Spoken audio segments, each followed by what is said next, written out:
Immunisation പ്രോഗ്രാമിന്റെ ഒരു overall ഒരു ഇൻട്രൊഡക്ഷനും AFA കുറിച്ചാണ് കൂടുതലായിട്ട് പറഞ്ഞത്. ഇന്നലെ ഞാൻ പറഞ്ഞിരുന്നു, ഇന്ന് നമ്മൾ പ്രധാനമായിട്ടും രണ്ട് കാര്യങ്ങളെ കുറിച്ചാണ് പറയുന്നത്. ഒന്ന് ഇമ്മ്യൂണൈസേഷൻ സെഷൻ പ്ലാനിങ്, രണ്ട് കോൾഡ് ചെയിൻ മാനേജ്മെന്റ്.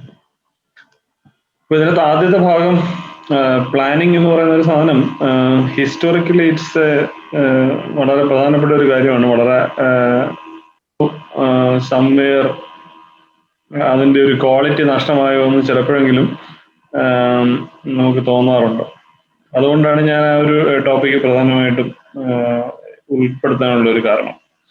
രണ്ട്, cold chain maintenance, cold chain എങ്ങനെ ലോജിസ്റ്റിക്സും അതുമായിട്ട് ബന്ധപ്പെട്ട കാര്യങ്ങൾ. ലോജിസ്റ്റിക്സിൽ റീസെന്റ് വന്ന ഏറ്റവും വലിയ ചേഞ്ച് നിങ്ങൾക്ക് എല്ലാവർക്കും അറിയാം, നിങ്ങൾ അപ്രീഷിയേറ്റ് ചെയ്ത ചേഞ്ചാണത്.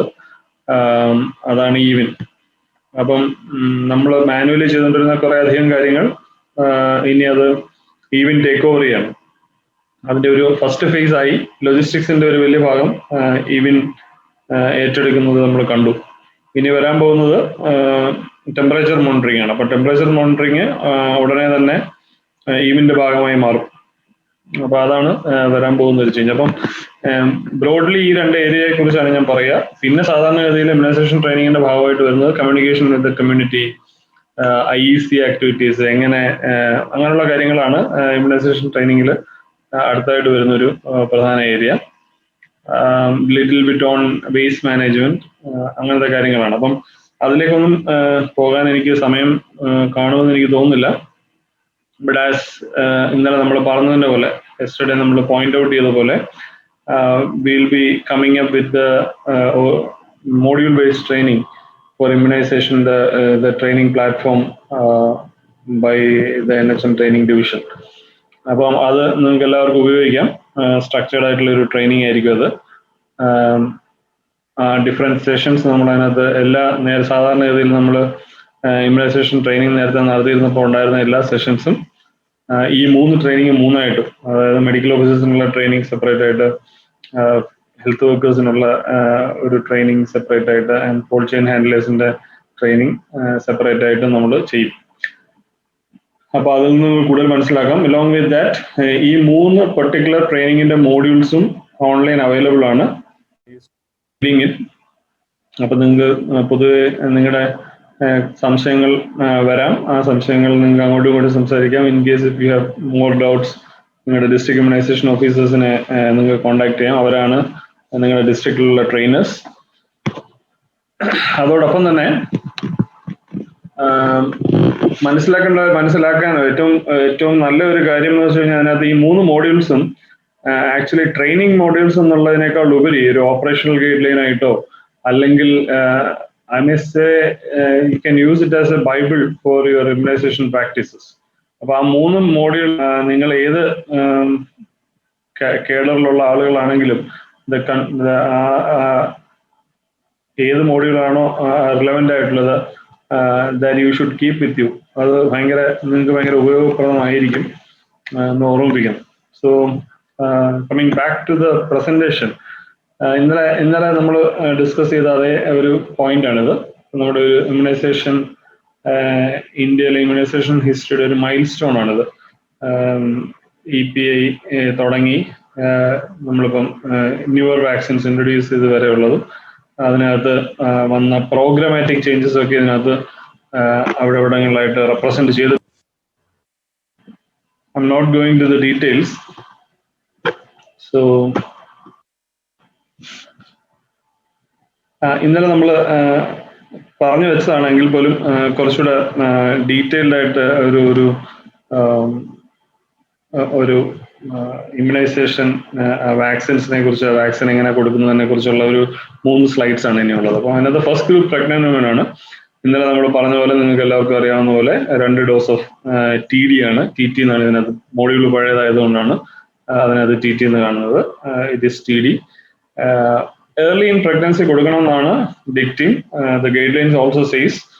ബട്ട് നിങ്ങൾക്കറിയാം, there are some practices by obstetricians.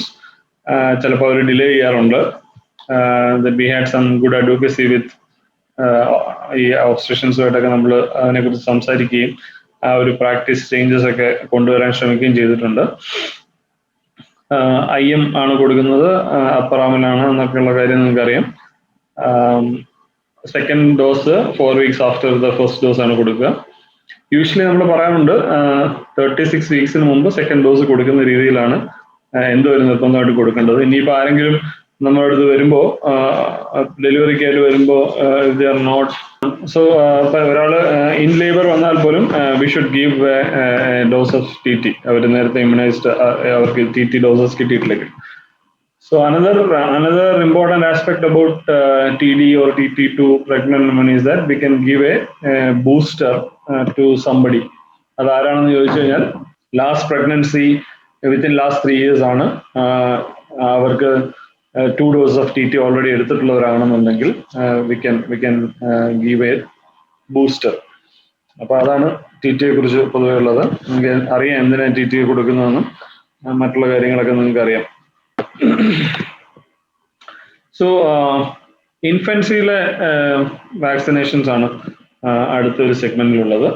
As you know, BCG, hepatitis B 0 dose and OPV 0 dose are the birth doses. ഇതിനകത്ത് BCG ഇന്നലെ പറഞ്ഞ പോലെ അപ് ടു 1 year നമുക്ക് കൊടുക്കാം. ഹെപ്പറ്റൈറ്റിസ് B 0 dose എന്ന് പറയണമെങ്കിൽ ഫസ്റ്റ് 24 hours തന്നെ കൊടുത്തിരിക്കണം. OPV 0 dose can be delayed or maybe can be given or will be considered as 0 dose until 15 days. അതാണ് കൊടുക്കുക. ഡോസ് അവിടെ മെൻഷൻ ചെയ്തിട്ടുണ്ട്. And as you know, BCG injection. അതിനകത്ത് പ്രധാനപ്പെട്ട ഒരു കാര്യം, മാനുഫാക്ചർ സപ്ലൈഡ് ഡൈലൂന്റ് ആണ് നമ്മൾ ഉപയോഗിക്കുന്നത്. അത് ഓൾമോസ്റ്റ് എല്ലാ വാക്സിൻസിനും അങ്ങനെ തന്നെ ഉപയോഗിക്കാൻ ശ്രമിക്കണമെന്നാണ് നമ്മൾ വാക്സിനേഷന്റെ ഒരു പ്രിൻസിപ്പിൾ അത് തന്നെയാണ്. സൈറ്റ് ഓഫ് വാക്സിനേഷൻ നിങ്ങൾക്കറിയാം, എല്ലാവർക്കും അറിയാവുന്ന ഞാൻ not going to details. OPV 123 penta 123യുടെ കൂടെ പോകുന്നതാണ്. അതിനോടൊപ്പം തന്നെ ഫ്രാക്ഷണൽ IPV ആണ് 6 and 14 weeks. ഇത് OPV ഒഴിച്ച് ബാക്കി എല്ലാം അപ് ടു 1 year ആണ് നമ്മുടെ വാക്സിനേഷൻ ഷെഡ്യൂൾ അല്ലെങ്കിൽ വാക്സിനേഷൻ പ്രോട്ടോകോൾ അനുസരിച്ച് നമുക്ക് കൊടുക്കാൻ പറ്റുക. IPV intradermal ആണ്, and penta is given intramuscular. Anterolateral side of mid thigh ആണ്, ലെഫ്റ്റ് mid thigh ആണ് കൊടുക്കുക. അത് നമുക്ക് അറിയാവുന്ന കാര്യമാണ്. So the next point is the oral vaccine, the rotavirus, usually given at 6, 10 and 14 weeks. അതാണ് ഏറ്റവും ലേറ്റസ്റ്റ് ആയിട്ട് ഇൻട്രൊഡ്യൂസ് ചെയ്തത്. So you are all aware of it. You are being trained on it. Up to 1 year ആണ് അതും കൊടുക്കുക. It's a drops, but the other one is നമുക്കിവിടെ കിട്ടുന്നത് ഇതല്ലാന്ന് നിങ്ങൾക്ക് അറിയാം. സോ the one ലാസ്റ്റ് പറഞ്ഞത് pneumococcal conjugate vaccine ആണ്. നമുക്ക് സ്റ്റേറ്റിൽ ഇതുവരെ ഇൻട്രൊഡ്യൂസ് ചെയ്തിട്ടില്ല, but there are few states and more than 20 odd districts across the country pneumococcal vaccine കൊടുക്കുന്നുണ്ട്. പല തരത്തിലുള്ള അഡ്വക്കസീസും പല ഡിമാൻഡ്സും നമ്മുടെ അടുത്തും pneumococcal വാക്സിനെ കുറിച്ച് വരുന്നുണ്ട്. So next comes measles, JE and measles or MR, the measles containing vaccines. 9 months complete ചെയ്ത് കഴിയുമ്പോഴാണ് കൊടുക്കുക. അപ് ടു 5 years രണ്ട് measles containing vaccines up to 5 years നമുക്ക് കൊടുക്കാം. at 1 month apart if not given or if get delayed. അതായത് ഒരു കുട്ടിക്ക് 12 മാസത്തിന് ശേഷമാണ് അല്ലെങ്കിൽ അതിന്റെ ഡ്യൂ സമയം കഴിഞ്ഞിട്ടാണ് നമ്മുടെ അടുത്ത് വരുന്നതെങ്കിൽ മേ ബി 3 yearsലാണ് വരുന്നത്, they are not taken MR vaccine, അവർക്ക് നമുക്ക് 2 dose MR vaccines 1 month apart കൊടുക്കാം. JE പോകുന്ന 2 ജില്ലകൾ നിങ്ങൾക്ക് അറിയായിരിക്കും. JE വാക്സിൻ സാധാരണഗതിയിൽ നമ്മൾ 15 years വരെ JE വാക്സിൻ കൊടുക്കാം. JE വാക്സിൻ കൊടുക്കുമ്പോൾ usually we prefer to give with a gap of 3 months. അത് 2 കാര്യങ്ങളാണ് അതിനകത്ത് എടുത്തു പറയാനുള്ളത്. വൈറ്റമിൻ എ നിങ്ങൾക്കറിയാം, വൈറ്റമിൻ എ മൊത്തം 9 ഡോസ് ആണുള്ളത്. Starting with first MCV. ആ MCVയുടെ കൂടെ കൊടുക്കുമ്പോൾ നമ്മൾ ഫസ്റ്റ് ഡോസ് കൊടുക്കുമ്പോൾ ലെസ് ദാൻ 1 year ആയതുകൊണ്ട് അതിനുശേഷം കൊടുക്കുന്ന ഡോസിന്റെ പകുതിയെ കൊടുക്കത്തുള്ളൂ. എത്രയാണ് വൈറ്റമിൻ എയുടെ ഡോസ് എന്ന് ആരെങ്കിലും പറയാമോ ചാറ്റ് ബോക്സിൽ? വൈറ്റമിൻ എയുടെ ഡോസ് at 9 months. ആദ്യത്തെ MCVയുടെ കൂടെ MR1ന്റെ കൂടെ എത്രയാണ് കൊടുക്കുക? 1 lakh. ശരി. പിന്നെ കൊടുക്കുമ്പം പിന്നെ next doses onwards it will be second dose onwards എത്രയാണ്? 2 lakhs. സോ അപ്പൊ ആകെ എത്ര ml വാക്സിൻ ഒരു കുട്ടിക്ക് കൊടുക്കണം? 9 ഡോസ് കംപ്ലീറ്റ് ചെയ്യുമ്പോൾ ഒരു കുട്ടിക്ക് എത്ര ml കിട്ടും? ഇറ്റ്സ് 9 doses, ബട്ട് എത്ര ml? 17 ml. Okay, good. അപ്പം ഒരു വൈറ്റമിൻ എ ബോട്ടിൽ എത്ര ml ആണ്?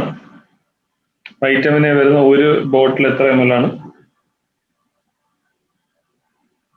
100 ml. അപ്പൊ എത്ര and you know the spoons available with vitamin A, അതിനകത്ത് തന്നെ കൊടുക്കണം. ടേബിൾ സ്പൂൺ എടുത്ത് വെച്ച് കൊടുക്കരുത്, അപ്പൊ അതാകുമ്പോൾ 5 ml ആയി പോകും. All those things you know. അതാണ് വൈറ്റമിൻ എയുമായിട്ട് ബന്ധപ്പെട്ട് നമ്മൾ അറിഞ്ഞിരിക്കേണ്ട കാര്യം. Okay, so then coming back to the other vaccines after 1 year, we know there is a DPT booster at 18 months, usually given at 16 to 24 months. 7 വയസ്സ് വരെ നമുക്കത് കൊടുക്കാം. Then MRന്റെ second dose along with that, and you know അവിടെയും നമ്മൾ manufacture supplied ആയിട്ടുള്ള ഡൈലുവൻ്റ് ആണ് അതിനോടൊപ്പം ഉപയോഗിക്കുക. The route also, you know, subcutaneous. The other one is intramuscular. Then OPV booster is also given 2 drops along with this. JE അവിടെയാണ് നമ്മൾ കൊടുക്കുക. And about vitamin A I told, DPT booster 5 to 6 years 5 വയസ്സിൽ ഒരു dose കൊടുക്കും. Then about TT, it is not TT, it is TD. TD will be given at 10 and 16 years. So ഇതാണ് വാക്സിനേഷൻ്റെ ഒരു schedule, ഒരു overview. അത് പറഞ്ഞുകൊണ്ട് ഞാൻ immunisation പ്ലാനിങ്ങിനെ കുറിച്ച് പറയണമെന്നുണ്ടെങ്കിൽ ഏറ്റവും പ്രധാനപ്പെട്ട കാര്യം ആരൊക്കെ എന്തൊക്കെ ചെയ്യണം എന്നുള്ളതാണ്. അപ്പൊ ഞാൻ ഇതിനകത്ത് മെഡിക്കൽ ഓഫീസറുടെ റോളിനെ കുറിച്ചാണ് പറയുന്നത്. ബിക്കോസ് ബാക്കി എല്ലാ കാര്യം മെഡിക്കൽ ഓഫീസറുടെ റോൾ എന്ന് പറഞ്ഞാൽ it covers almost everything. And medical officer will not be doing all these things alone. ഈ പറയുന്ന ഓരോ കാര്യങ്ങളും മെഡിക്കൽ ഓഫീസർ ഓരോരുത്തരെ എൻഗേജ് ചെയ്താണ് ഇത് ചെയ്യുക. സോ അപ്പം ഓൾമോസ്റ്റ് എല്ലാം കവർ ചെയ്യുന്ന, അല്ലെങ്കിൽ ഞാൻ 3 ആസ്പെക്ട് 3ആയിട്ട് പറയണമായിരുന്നു, അതങ്ങനെ ഞാൻ പറയുന്നില്ല. കോൾഡ് ചെയിൻ ഹാൻഡ്ലറുടെ കാര്യം സെപ്പറേറ്റ് ആയിട്ട് പറയുന്നുണ്ട്. ബാക്കി medical officer and the field staff as a team will perform all these things. അപ്പോൾ അതിനകത്ത് കുറച്ച് കാര്യങ്ങൾ മെഡിക്കൽ ഓഫീസർ നേരിട്ട് ചെയ്യേണ്ടത്, സൂപ്പർവൈസറി ആക്ടിവിറ്റീസ്. ഈവൻ ദെൻ സൂപ്പർവൈസറിയിലെ കുറെ കാര്യങ്ങൾ PHനായിരിക്കും ചെയ്യുക. ബാക്കി other aspects, even though action plan തയ്യാറാക്കേണ്ടത് മെഡിക്കൽ ഓഫീസർ ആണ് എന്ന് പറയുമ്പോഴും for medical officer that will be prepared by someone else. അപ്പൊ അത് ഓരോരുത്തരുടെയും ലെവലിൽ അവരവർ ചെയ്യും. അപ്പൊ അതിനെക്കുറിച്ചാണ് അടുത്ത 3 സ്ലൈഡിൽ പറയുക. The first aspect of responsibility is planning and review. So ഒരു കോംപ്രിഹെൻസീവ് ആയിട്ടുള്ള ആക്ഷൻ പ്ലാൻ തങ്ങളുടെ ഏരിയയിലേക്ക് വേണ്ടിയിട്ട്, ഒരു PHC ഒരു പഞ്ചായത്തിനെ കവർ ചെയ്യുന്നെങ്കിൽ പഞ്ചായത്തിന് വേണ്ടിയിട്ടുള്ള ഒരു കോംപ്രിഹെൻസീവ് ആയിട്ടുള്ള ഒരു ആക്ഷൻ പ്ലാൻ തയ്യാറാക്കുക എന്നുള്ളതാണ് one of the most important responsibility. അത് ഇല്ലെങ്കിൽ നമ്മൾ ഫുൾ ഇമ്മ്യൂണൈസേഷൻ കവറേജ് മൊത്തത്തിൽ എത്താൻ സാധ്യത വളരെ കുറവാണ്. Second most important thing is we need to review each and every aspect of immunization program. അത് ഇമ്മ്യൂണൈസേഷൻ അച്ചീവ്മെന്റ് RCH പോർട്ടലിൽ നോക്കുന്നത് മാത്രമല്ല, അല്ലെങ്കിൽ മന്ത്ലി കോൺഫറൻസിൽ പോകുമ്പോൾ അല്ലെങ്കിൽ മന്ത്ലി റിപ്പോർട്ട് തയ്യാറാക്കുന്നതിൽ മാത്രമല്ല, each and every aspect, whether there is A plan, what is A logistic plan, what is A vaccine requirement, ഈ തുടങ്ങിയ എല്ലാ കാര്യങ്ങളെ കുറിച്ചും ഉള്ള ഒരു ഓവർലുക്ക്, അല്ലെങ്കിൽ അതിനെക്കുറിച്ച് എല്ലാം ഒരു ആസ്പെക്ട് മെഡിക്കൽ ഓഫീസർ അല്ലെങ്കിൽ ആ ടീം കവർ ചെയ്യേണ്ട കാര്യമാണ്. Then definitely you need to prioritise, because നമ്മൾ എന്തൊക്കെ പറഞ്ഞാലും നമ്മുടെ റിസോഴ്സസ് ലിമിറ്റഡ് ആണ്. അപ്പോൾ ആ റിസോഴ്സ് ലിമിറ്റേഷൻ ഓവർകം ചെയ്യാനാണ് നമ്മൾ പ്രയോറിറ്റൈസ് ചെയ്യണമെന്ന് പറയുന്നത്. ആ പ്രയോറിറ്റൈസ് ചെയ്യണമെന്നുണ്ടെങ്കിൽ നമ്മുടെ ഫീൽഡിൽ എന്താ നടക്കുന്നത് നമുക്കറിയണം, അതിന് നമ്മുടെ ഡേറ്റ നോക്കണം. ആരാണ്, എവിടെയാണ് വാക്സിനേഷൻ നന്നായിട്ട് നടക്കുന്നത്, എവിടെയാണ്, അല്ലെങ്കിൽ എന്തെങ്കിലും കുറവുള്ളത് എവിടെയാണ്, അല്ലെങ്കിൽ വാക്സിൻ ആരാണ് വാക്സിനേഷന് വന്നത്. ഇപ്പൊ നമ്മൾ പ്രതീക്ഷിക്കാതെ ഒരാൾ അധികമായിട്ട് വന്നു, എന്തുകൊണ്ട് അവർ വന്നു. അപ്പൊ ഇത്തരത്തിലുള്ള നമ്പേഴ്സിനോട് തിരിച്ച് ചോദ്യങ്ങൾ ചോദിക്കുകയും ആ ഒരു ആസ്പെക്റ്റിനാണ് ഡേറ്റ അനാലിസിസ് എന്ന് പറയുക. So you should be a very good listener at the very same time. You should ask questions. അപ്പൊ എന്ത് കാണുന്നതിനോടൊക്കെ ചോദ്യം ചോദിച്ചു കഴിഞ്ഞാൽ you will get more answers. Definitely meetings different മറ്റ് സ്റ്റേക്ക് ഹോൾഡേഴ്സിനെ എങ്ങനെ കൊണ്ടുവരാം, നമ്മുടെ അലൈസ്, നമ്മുടെ other partners, other sister concerns, other departments, അവരെയൊക്കെ ഓരോ കാര്യങ്ങൾക്ക് നമുക്ക് എങ്ങനെ കൊണ്ടുവരാം എന്നുള്ളതിന് നമുക്കുള്ള ഒരു ഉപാധിയാണ് നമ്മുടെ ടാസ്ക് ഫോഴ്സുകൾ. അപ്പം അവരെയൊക്കെ നമ്മുടെ അടുത്തേക്ക് കൊണ്ടുവരിക, അല്ലെങ്കിൽ നമ്മൾ അവരുടെ അടുത്തേക്ക് ചെല്ലുക എന്നൊക്കെയുള്ള ഒരു ആസ്പെക്റ്റില് പ്രോസസ് ആൻഡ് അതിന് പ്ലാനിങ് ആൻഡ് റിവ്യൂവിൽ ഒരു ഇമ്പോർട്ടന്റ് ആസ്പെക്ട് ആയിട്ട് വരിക. 6 മൈക്രോ പ്ലാൻ തയ്യാറാക്കുക, അതായത് 1 ഇയറിലേക്കുള്ള പ്ലാനാണ് മൈക്രോ പ്ലാൻ. അതിനെക്കുറിച്ച് ഡീറ്റെയിൽഡ് വരുന്നുണ്ട്. സോ വാക്സിൻ ഡെലിവറി എങ്ങനെയാണ്, അതെങ്ങനെ സൂപ്പർവൈസ് ചെയ്യും, എങ്ങനെയാണ് ആളുകളെ മൊബിലൈസ് ചെയ്യുക, if there are some resistance in the community, അത് നിങ്ങൾ എങ്ങനെ ഓവർകം ചെയ്യും, ഈ പറയുന്ന ആസ്പെക്ട്സ് എല്ലാം കവർ ചെയ്യുന്നതാണ് 6 മൈക്രോ പ്ലാൻ. അപ്പൊ അത് നമ്മൾ തയ്യാറാക്കുക എന്നുള്ളത് ആ ടീമിന്റെ ഒരു വലിയ ഉത്തരവാദിത്വമാണ്. Prepare annual plan for including the budget. അപ്പം നിങ്ങൾക്ക് വേണ്ട എന്തൊക്കെയാണെന്നുള്ളത് ബഡ്ജറ്റിൽ ഉൾപ്പെടുത്തണം. കഴിഞ്ഞ ഒരു 10 വർഷത്തോളമായിട്ട് നാഷണൽ ഹെൽത്ത് മിഷനാണ്, അല്ലെങ്കിൽ NHM വന്നതിന് ശേഷം NHM വഴിയാണ് ഇതിന്റെ ഫണ്ടിങ്. നേരത്തെ RCS പ്രോഗ്രാം ആയിരുന്നപ്പം ഫാമിലി വെൽഫെയറിലൂടെ ആയിരുന്നു ഇതിന്റെ ഫണ്ടിങ് നടത്തിയിരുന്നത്. ഈവൻ അറ്റ് ദാറ്റ് ടൈം, ഇന്നലെ ഞാൻ പറഞ്ഞതിലൂടെ ഇമ്മ്യൂണൈസേഷൻ ഒരു നാഷണൽ പ്രോഗ്രാം ആയതുകൊണ്ട് അതിന്റെ ഫണ്ടിങ് മെയിൻലി തരുന്നത് നാഷണൽ ലെവലിലാണ്. ഒരു 3 വർഷം മുമ്പ് അല്ലെങ്കിൽ 4 വർഷം മുമ്പ് വരെ, എനിക്ക് തോന്നുന്നു 4 അല്ലെങ്കിൽ പരമാവധി 5 വർഷം മുമ്പ് വരെ പഞ്ചായത്തിന്റെ പ്ലാനിലോ ഒന്നും ഇമ്മ്യൂണൈസേഷന്റെ ഒരു ആക്ടിവിറ്റി ഇൻക്ലൂഡ് ചെയ്യാൻ പറ്റില്ലായിരുന്നു. അതിന്റെ റീസൺ, പഞ്ചായത്ത് രാജ് ആക്ട് വന്നപ്പോൾ പോലും അതിനകത്തും പഞ്ചായത്തിന്റെ ആക്ടിവിറ്റീസിലും ഒക്കെ ഡ്യൂപ്ലിക്കേഷൻ ഓഫ് ആക്ടിവിറ്റീസ് പ്രിവെന്റ് ചെയ്യണമെന്നുള്ളതിനകത്ത് പ്രധാനമായിട്ടും പറഞ്ഞിരുന്ന ഒരു ആക്ടിവിറ്റി ആയിരുന്നു ഇമ്മ്യൂണൈസേഷൻ. അപ്പൊ നമുക്കത് ഉൾപ്പെടുത്താൻ പറ്റില്ലായിരുന്നു. ഇപ്പം slowly we have moved, some changes have brought in vaccine resistance ഒഴിവാക്കാൻ വേണ്ടിയുള്ള ആക്ടിവിറ്റീസ് LSCD വഴി നമുക്ക് ടേക്കപ്പ് ചെയ്യാം. some sort of IEC activities that you can do. But even then major activities എല്ലാം ഇപ്പോഴും സെൻട്രൽ ഫണ്ടിങ് ആണ്, that is coming through NHM.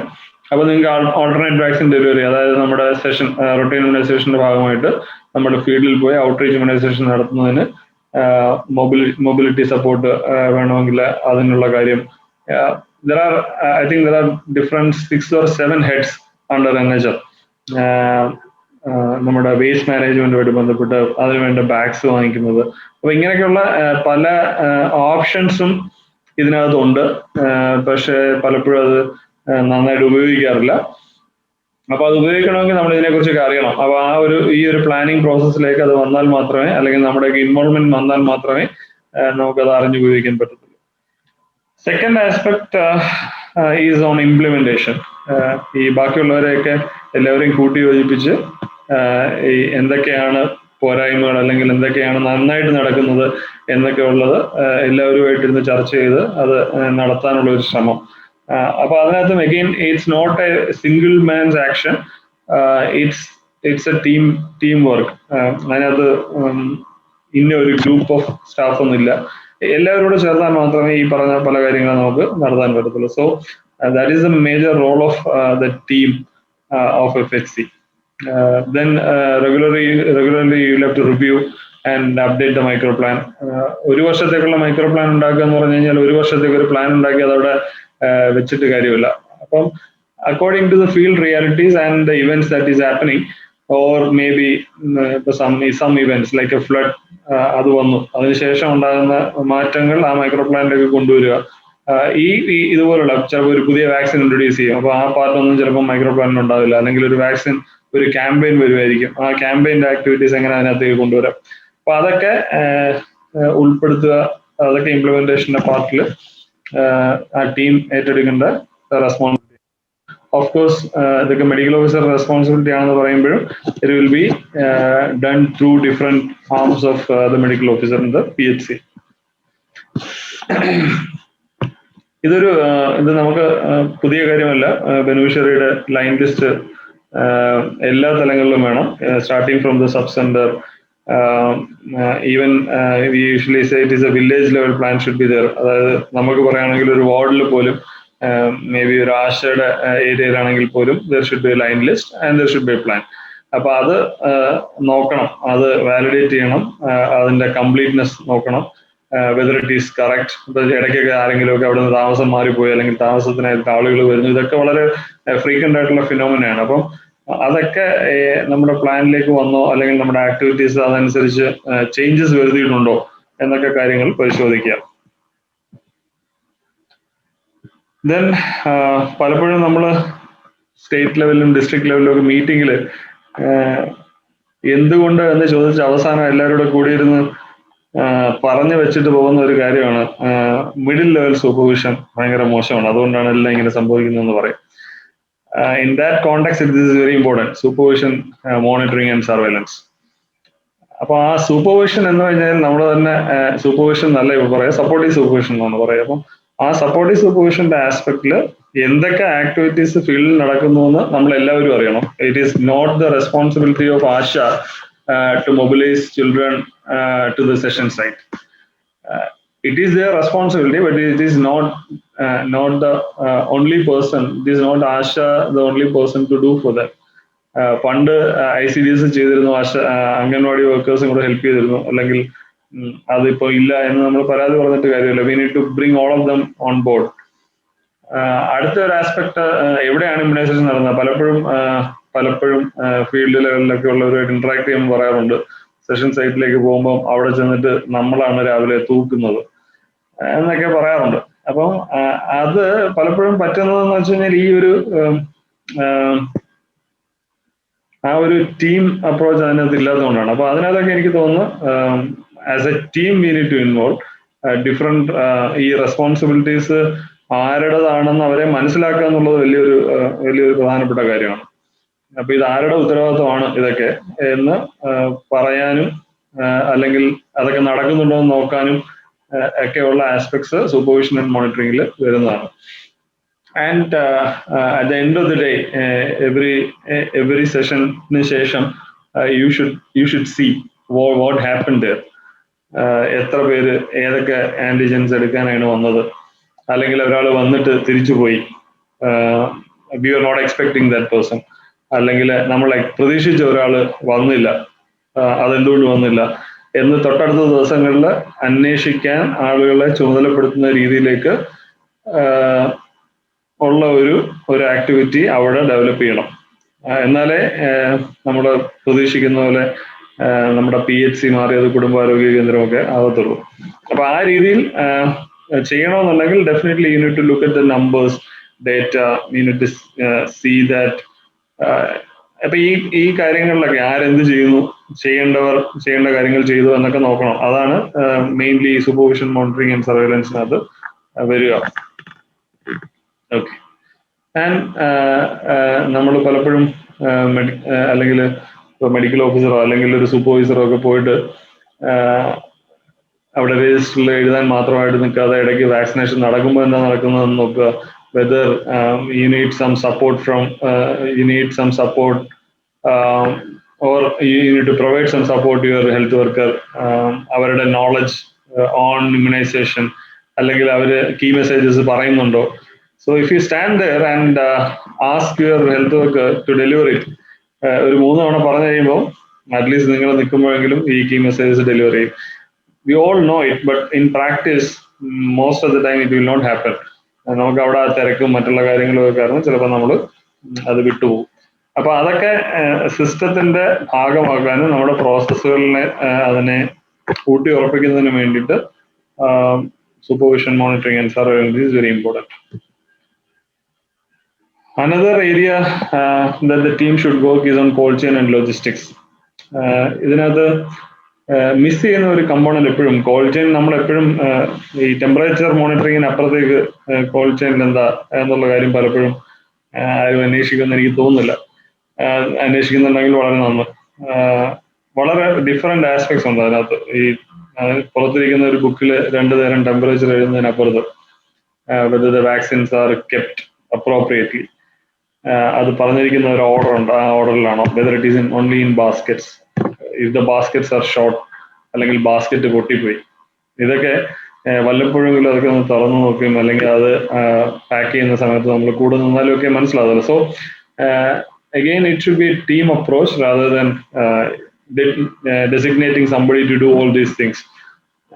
അത് ശരിയാവില്ല. അപ്പം ഒന്ന് മാറി എല്ലാവരും കൂടെ ചെയ്യുക, അല്ലെങ്കിൽ ഇടയ്ക്കൊന്ന് വേറൊരാളെ കൂടെ ഏൽപ്പിക്കുക, ഒരാളെ കൂടെ നിർത്തുക, അങ്ങനെയൊക്കെ ചെയ്തു കഴിഞ്ഞാൽ ആ ആസ്പെക്റ്റിൽ നമുക്ക് മുന്നോട്ട് വരാൻ പറ്റും.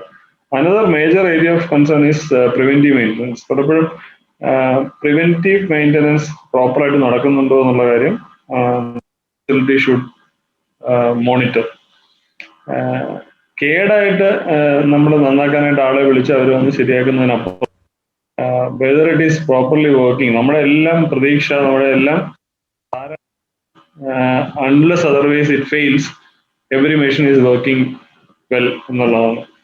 അത് ഉറപ്പിൽ ഇടയ്ക്കിടയ്ക്ക് അതിനെ ഒന്ന് നോക്കണം. അപ്പൊ അതിനാണ് പ്രിവെന്റീവ് മെയിൻ്റനൻസ് സാധാരണ നമ്മൾ ചെയ്യേണ്ടത്. And there should be a preventive maintenance plan for each and every equipment in your hospital. Not only the ILR and deep freezers, but other equipments also should have a preventive maintenance. അപ്പോൾ അതുണ്ടോ എന്നുള്ള കാര്യം ഉറപ്പാക്കണം. അതിനൊരു plan വേണം. Plan മാത്രം പോരാ, plan ഉണ്ടെങ്കിൽ അത് നടപ്പായോ എന്നുള്ള കാര്യവും അന്വേഷിക്കണം. Then about, of course, vaccines and supplies. Vaccine മാത്രമല്ല, വാക്സിൻ ഡെലിവറി ചെയ്യാനുള്ള ബാക്കി സാധനങ്ങളൊക്കെ ഉണ്ടോ, AD സിറിഞ്ച് ഉണ്ടോ, ബാക്കിയുള്ള ഇപ്പോൾ വേസ്റ്റ് ഡിസ്പോസ് ചെയ്യാനുള്ള കവേഴ്സ് ഉണ്ടോ, that also you should check, U should be aware of. അപ്പം അതും ഈ പറയുന്ന നിങ്ങളുടെ ഡിഫറെൻറ്റ് മീറ്റിംഗ്സ് പ്രപ്പോസ് ചെയ്തിരിക്കുന്ന, അല്ലെങ്കിൽ നമ്മൾ കാലാകാലങ്ങളായിട്ട് നടത്തിക്കൊണ്ടിരിക്കുന്ന മീറ്റിങ്ങുകളിലൊക്കെ അജണ്ടയിൽ ഇതൊക്കെ വരണം. ഇത് വന്നില്ല, ഇതില്ല, അല്ലെങ്കിൽ എന്തെങ്കിലും ഒരു പ്രശ്നം വരുമ്പോഴായിരിക്കും ഇതെല്ലാം പുറകിന് വരുന്നത്. പ്രശ്നം വന്ന് ആരെങ്കിലും അന്വേഷിക്കാൻ വരുമ്പോൾ അതില്ല, ഇതില്ല. ഇപ്പം നമ്മൾ സാധാരണ രീതിയിൽ ഇപ്പം കായകൽപ്പിന്റെ അസസ്മെന്റും അല്ലെങ്കിൽ ഇൻക്യുബേഷന്റെ അസസ്മെന്റും ഒക്കെ വരുമ്പം സ്റ്റോക്ക് ബുക്ക് എടുത്ത് പരിശോധിക്കും. അപ്പം എല്ലാം ഉണ്ടായിരുന്നു എന്ന് ചോദിച്ചു കഴിഞ്ഞാൽ എല്ലാം ഉണ്ടെന്ന് പറയും. പക്ഷെ when you look at the registers, you can see there is a gap. ഈ പറയുന്ന പീരീഡിൽ എങ്ങനെ വന്നു, ആ പീരീഡിൽ ഞങ്ങൾക്ക് ഇല്ലായിരുന്നു, പക്ഷെ ഞങ്ങൾ ഇന്ന PHC വാങ്ങിച്ച് ചെയ്തു. But it is not documented. Unless it is documented, നമുക്കത് വിശ്വസിക്കാൻ പറ്റത്തില്ല. So there is no evidence. അപ്പൊ അത് ഒരു may be for a improvement aspect assessment ഭാഗമായിട്ട് വരുമ്പോൾ കുഴപ്പമില്ല. ബട്ട് ഇഫ് സംതിങ് ഹാപ്പൻസ്, അതിന്റെ പുറത്ത് എൻക്വയറി അല്ല അങ്ങനെ വരുമ്പോൾ that will be a difficult situation for all of you. അപ്പൊ അത് വരാതിരിക്കണം എന്നുണ്ടെങ്കിൽ the team should work. Then whether your open vial policies are followed meticulously, അത് നോക്കണം, അത് കൃത്യമായിട്ട് നോക്കണം. Then എനിക്കറിയില്ല എത്ര പേർക്ക് നിങ്ങൾക്ക് അറിയാം ഈ NCCMIS, നാഷണൽ ലെവലില് കോൾഡ് ചെയിൻ മാനേജ്മെന്റിന് വേണ്ടിയിട്ട് ഒരു മാനേജ്മെന്റ് ഇൻഫർമേഷൻ സിസ്റ്റം ഉണ്ട്. NCCMIS ഒരു വെബ് പോർട്ടലാണ്. ആ വെബ് പോർട്ടലില് എല്ലാ വർഷവും ഡെഫിനറ്റ് ആയിട്ടും at every event there should be a reporting. Every event എന്ന് പറഞ്ഞു കഴിഞ്ഞാൽ ഏതെങ്കിലും നിങ്ങളുടെ ഒരു എക്യുപ്മെന്റ് ഫെയിൽ ആവുകയാണ്, അല്ലെങ്കിൽ എന്തെങ്കിലും കേടുപറ്റുകയാണ്, അങ്ങനെയൊക്കെ ഉണ്ടെന്നുണ്ടെങ്കിൽ അത് റിപ്പോർട്ട് ചെയ്യപ്പെടേണ്ടതാണ്. അപ്പം സാധാരണ ഗതി നമ്മളെല്ലാം വിളിക്കുന്നത് നേരെ റെഫ്രിജറേഷൻ മെക്കാനിക്കിനെ ഫോണിൽ വിളിക്കും, അവര് വന്ന് അറ്റൻഡ് ചെയ്യും. അപ്പൊ ഇതൊന്നും അല്ല നിലവിൽ പറഞ്ഞിരിക്കുന്ന പ്രോട്ടോകോൾ പ്രൊസീജിയർ. ഇതൊന്നും അല്ല. NCCMIS പോർട്ടലിലാണ് നമ്മൾ എൻട്രി ഇടേണ്ടത്. എൻട്രി ഇട്ട് കഴിഞ്ഞാൽ അത് അവർക്ക് അവിടെ കാണാൻ പറ്റും. അവരെ തിരിച്ചു വന്ന് അറ്റൻഡ് ചെയ്തിട്ട് അവരെ തിരിച്ചു അതിനകത്ത് തന്നെ എൻട്രി ഇടണം. അപ്പൊ സിഗ്നസ് റേറ്റ് ഒക്കെ ഓട്ടോമാറ്റിക് ആയിട്ട് വരും. എക്യുപ്മെന്റ്സിന് എത്ര നാൾ ഉപയോഗിക്കാൻ പറ്റിയില്ല എന്നുള്ളതിനെ കുറിച്ച്, അല്ലെങ്കിൽ എത്ര നാൾ ഫെയിൽ ആയിരുന്നു എന്നുള്ളതിനെ കുറിച്ച് പറയുന്ന ഇൻഡിക്കേറ്ററാണ് സിഗ്നസ് റേറ്റ്. അപ്പൊ ആ സിഗ്നസ് റേറ്റ് ഒക്കെ ഓട്ടോമാറ്റിക് ആയിട്ട് ഇതിനകത്ത് വരും. അപ്പൊ അങ്ങനെ ഒരു പോർട്ടലുണ്ട്. At least now you should be aware of it. Now onwards you should see it. NCCMIS നിങ്ങളുടെ ജില്ലയിലെ റെഫ്രിജറേഷൻ മെക്കാനിക്കോട് ചോദിച്ചു കഴിഞ്ഞാൽ all of you have a login. ആ ലോഗിൻ ഡീറ്റെയിൽസ് ഒക്കെ വെച്ചിട്ട് നിങ്ങൾ കയറി നോക്കുക. നിങ്ങളുടെ ഇൻസ്റ്റിറ്റ്യൂഷൻ്റെ ഒക്കെ പേരിൽ ഇപ്പോൾ കുറെ എൻട്രീസ് കിടപ്പുണ്ട്. എത്ര കോൾ ബോക്സ് ഉണ്ട്, എത്ര വാക്സിൻ കാരിയർ ഉണ്ട്, എത്ര ILR ഉണ്ട്, എത്ര ഡീഫ്രീസർ ഉണ്ട് എന്നൊക്കെയുള്ള കണക്ക് അതിനകത്ത് കിടപ്പുണ്ട് ഓരോ ഇൻസ്റ്റിറ്റ്യൂഷൻ അഗൻസ്റ്റ് ആയിട്ട്.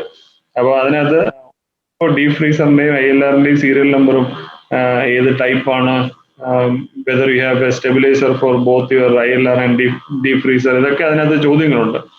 അപ്പൊ അതൊക്കെ നിങ്ങളുടെ റെസ്പോൺസിബിലിറ്റിയിൽ വരേണ്ട, നിങ്ങൾ അറിയേണ്ട കാര്യങ്ങളാണ്. Whether you are aware of it or not എന്നുള്ളത് എനിക്കിപ്പോൾ അറിയില്ല. ബട്ട് എന്റെ അറിവനുസരിച്ച് അങ്ങനെ ഇല്ല. സാധാരണ ഇതൊക്കെ ജില്ലയിൽ നിന്ന് ചെയ്യുകയാണ് ചെയ്യുന്നത്. But now you can see that availability and replenishment of AFA kit is also one of the activity that you should look for. ഇതാണ് ഇന്നലെ നമ്മൾ കുറച്ചൊക്കെ ഡിസ്കസ് ചെയ്ത ഒരു കാര്യം. എങ്ങനെ നമുക്ക് കമ്മ്യൂണിറ്റിയെ ഇൻവോൾവ് ചെയ്യിക്കാം. ഞാൻ നേരത്തെ പറഞ്ഞു, നമ്മുടെ other departments, line departments, other organisations, NGOs, അല്ലെങ്കിൽ സിവിൽ സൊസൈറ്റി ഓർഗനൈസേഷൻസ് ലൈക്ക് നമ്മുടെ ലോക്കലിലുള്ള ക്ലബ്സ്, ഇവരൊക്കെ ഈവൻ സം റിലീജിയസ് ഓർഗനൈസേഷൻസ്, ഇവരെയൊക്കെ നമുക്ക് എങ്ങനെ ഒരുമിച്ച് കൊണ്ടുവന്ന് ബെറ്റർ കമ്മ്യൂണിക്കേഷൻ പ്രൊവൈഡ് ചെയ്ത് നമുക്ക് എങ്ങനെ നന്നായിട്ട് ഇമ്മ്യൂണൈസേഷൻ പ്രോഗ്രാം ഇംപ്രൂവ് ചെയ്യാം എന്നുള്ളതിനെ കുറിച്ച് ഉള്ള ഒരു പ്ലാൻ തയ്യാറാക്കുക. അത് എങ്ങനെ ഇംപ്ലിമെന്റ് ചെയ്യാം എന്നുള്ളത് is one of the activity for the group. Specific ആയിട്ട് വാക്സിൻ ആൻഡ് കോൾഡ് ചെയിൻ ഹാൻഡ്ലറെ സംബന്ധിച്ചിടത്തോളം പറയുകയാണെങ്കിൽ, first of all, as I pointed out, medical officer ഈ പറയുന്ന എൻറ്റയർ ഇംപ്ലിമെന്റേഷൻ ഓഫ് UAPക്ക് വേണ്ടിയിട്ട് സപ്പോർട്ട് ചെയ്യുക എന്നുള്ളതാണ് major role. There are different stock registers. We are surprised to see that many of those registers were not properly kept in your institutions. അത് മനസ്സിലാക്കിയത് recent നമ്മൾ നടത്തിയ ഒരു സർവേ. അതിനു മുമ്പ് ഈവൻ ഇംപ്ലിമെന്റ് ചെയ്യുമ്പോൾ പ്രധാനമായിട്ടും കുറച്ച് രജിസ്റ്റേഴ്സ് അവിടെ ഉണ്ടായിരുന്നിരിക്കണമായിരുന്നു. അപ്പൊ ഈവൻ ഇംപ്ലിമെന്റേഷൻ വന്ന ടീം അവര് ഇതൊന്നും ഇല്ല എന്ന് പറഞ്ഞപ്പോഴാണ് നമ്മൾ അതിനെക്കുറിച്ച് അറിയുന്നത്. We made some corrective actions. അത് തന്നെയാണ് നമ്മൾ അങ്ങനെ ഒരു അടുത്ത ലെവലിലേക്ക് whether the vaccine upkeep, the registers are there എന്നുള്ളതിനെ കുറിച്ച്, അല്ലെങ്കിൽ national level protocols R implemented എന്നുള്ള കാര്യം ചെക്ക് ചെയ്യുന്നതിന് വേണ്ടിയുള്ള ഒരു സിസ്റ്റം കൊണ്ടുവന്നു. അപ്പൊ അതുകൊണ്ട് this is one of the major thing that you should look for as a cold chain handler. Different stock records ഒരു തരത്തിലുള്ള, അപ്പം periodic submission of supply requisition, ഈ റിക്വസ്റ്റ് ഒക്കെ കൊടുക്കുന്നത് ഇപ്പൊ മാറും. കാരണം ഈവൻ വരുമ്പോ ഇതെല്ലാം ഓട്ടോമാറ്റിക് സിസ്റ്റംസ് ആയി മാറും.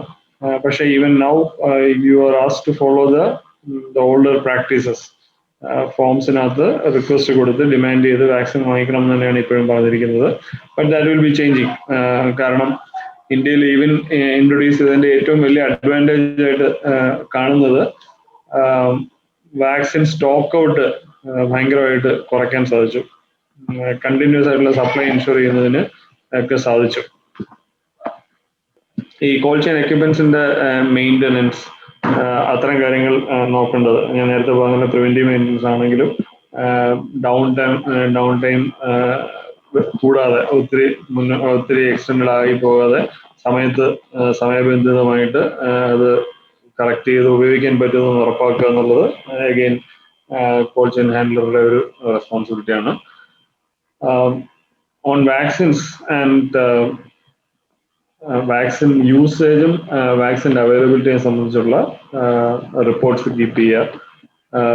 ദെൻ പ്രോഗ്രാം റിവ്യൂ കണ്ടക്ട് ചെയ്യണമെന്നുണ്ടെങ്കിൽ ഈ വാക്സിൻ എത്രത്തോളം ഉപയോഗിച്ചു, അല്ലെങ്കിൽ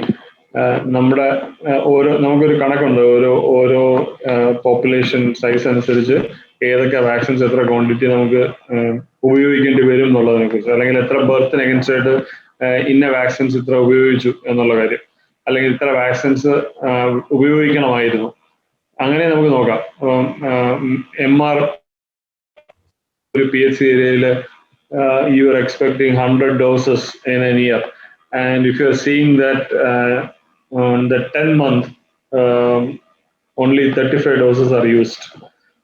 അപ്പോൾ അതിനർത്ഥം തിരിച്ചാണ്. അപ്പോൾ പ്രോഗ്രാമിന്റെ നമ്മുടെ അച്ചീവ്മെന്റിനകത്ത് we are saying that we have achieved 75%, and the vaccine usage says something different. അപ്പോൾ ഒന്നുകിൽ എന്തോ സംഭവിച്ചിട്ടുണ്ട്. സോ ആ പറയുന്ന കാര്യം നിങ്ങളുടെ ഇൻസ്റ്റിറ്റ്യൂഷൻ ലെവൽ മീറ്റിംഗിൽ മെഡിക്കൽ ഓഫീസറോട് പ്രസന്റ് ചെയ്യുക, അല്ലെങ്കിൽ ആ ഒരു ആസ്പെക്ട് കൊണ്ടുവരിക. അല്ലെങ്കിൽ we were expecting 100 doses of vaccine, and accordingly we kept 20 vials or maybe 10 vials. By the end of say 10 months നിങ്ങളുടെ ഫുൾ വയൽസ് ഉപയോഗിച്ച് കഴിഞ്ഞു, and the total number of vaccination, say it is less than 50% of your achievement, or less than 60% of your achievement. അവിടെ വാക്സിന്റെ അധികമായിട്ടുള്ള ഉപയോഗമാണ് കണ്ടിരുന്നത്, അല്ലെങ്കിൽ vaccine wastage ഉണ്ടായെന്ന് മനസ്സിലാവും. അപ്പൊ ഇത്തരം കാര്യങ്ങൾ ആ ഒരു ഗ്രൂപ്പിനെ എൻലൈറ്റൻ ചെയ്യേണ്ടതിന്റെ ഉത്തരവാദിത്വം വാക്സിൻ കോൾഡ് ചെയിൻ ഹാൻഡ്ലറുടെ ഒരു റെസ്പോൺസിബിലിറ്റിയാണ്.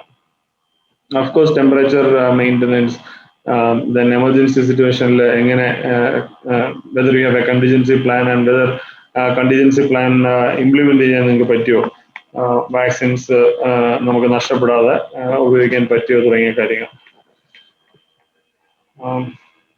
സോ ഇതൊക്കെയാണ് ഓവറോൾ ദ ടീം മെമ്പേഴ്സിന്റെയും ടീമിന്റെയും responsibilities on immunisation and cold chain maintenance, അല്ലെങ്കിൽ ഇമ്മ്യൂണൈസേഷൻ പ്രോഗ്രാമിലും കോൾഡ് ചെയിൻ ആൻഡ് ലോജിസ്റ്റിക്സിൽ ഡിഫറെന്റ് സ്റ്റേക്ക് ഹോൾഡേഴ്സിന്റെ ഇൻസ്റ്റിറ്റ്യൂഷനിൽ വർക്ക് ചെയ്യുന്ന ഡിഫറെന്റ് ആയിട്ടുള്ള മെമ്പേഴ്സിൽ നിന്ന് എക്സ്പെക്ട് ചെയ്യുന്നത്, പ്രോഗ്രാം എക്സ്പെക്ട് ചെയ്യുന്നത് ഇതൊക്കെയാണ്. ഐ തിങ്ക് എല്ലാവർക്കും അറിയാവുന്ന കാര്യമായിരുന്നു, പക്ഷെ ചില ഓർമ്മപ്പെടുത്തലുകൾ ഇതിനകത്ത് ഉണ്ടായെന്ന് ഞാൻ പ്രതീക്ഷിക്കുന്നു. So about vaccine administration, there are 3 routes mainly on the injectable vaccines: intradermal, subcutaneous and intramuscular. അതിന്റെ ഒരു ഡിഫറൻസ് എന്താണ്, എങ്ങനെയാണ് നീഡിൽ പൊസിഷൻ എന്നുള്ളതിനെ കുറിച്ച് ഉള്ള ഒരു പിക്ചറാണ്. It's there in all the modules, whether it's medical officers handbook, field വർക്കേഴ്സിന്റെ ആണ്, ഇതിനകത്തെല്ലാം ഈ പറയുന്ന പിക്ചർ ഉണ്ട്. So it's for your reference, and just നിങ്ങളുടെ ഒന്ന് തുടങ്ങാൻ വേണ്ടിയിട്ട് വെച്ച ഒരു പടമാണെന്നേ ഉള്ളൂ. So this is the main topic that we will be discussing today, routine immunization micro plan. ഇതിനെ കുറിച്ച് പറയുമ്പോൾ നമ്മൾ എല്ലാവരും പറയും നമ്മുടെ കയ്യിൽ മൈക്രോ പ്ലാൻ ഉണ്ട്, എല്ലാ ഇൻസ്റ്റിറ്റ്യൂഷനിലും മൈക്രോ പ്ലാൻ ഉണ്ട്, എല്ലാ സബ് സെന്ററിലും മൈക്രോ പ്ലാൻ ഉണ്ട്, എല്ലാ ബ്ലോക്കിലും ഉണ്ട്, ജില്ലയ്ക്കും പ്ലാൻ ഉണ്ടെന്ന് പറയും. അല്ലെങ്കിൽ ഇതൊക്കെ നിലവിലുള്ളതാണ്, പിന്നെ ഞങ്ങൾ ഇതിനെക്കുറിച്ച് എന്തിനാ പറയുന്നതെന്ന് തോന്നുന്നു. പലപ്പോഴും ചെന്ന് നോക്കുമ്പോൾ അവിടെ മൈക്രോ പ്ലാൻ ഉണ്ടാവില്ല. പല സെഷൻസും അൺപ്ലാൻഡ് ആയിരിക്കും, അല്ലെങ്കിൽ ചില സെഷൻസ് എങ്കിലും അൺപ്ലാൻഡ് ആയിരിക്കും. എന്തിനാണ് ഈ മൈക്രോ പ്ലാൻ ഉണ്ടാക്കുന്നത്, അല്ലെങ്കിൽ മാപ്പിംഗ് ഒക്കെ ചെയ്യുന്നത് എന്തിനാണെന്ന് ചോദിച്ചു കഴിഞ്ഞാൽ ക്ലിയർ ആയിട്ട് നമുക്ക് അത് പറഞ്ഞു ഫലിപ്പിക്കാൻ പറ്റാറില്ല.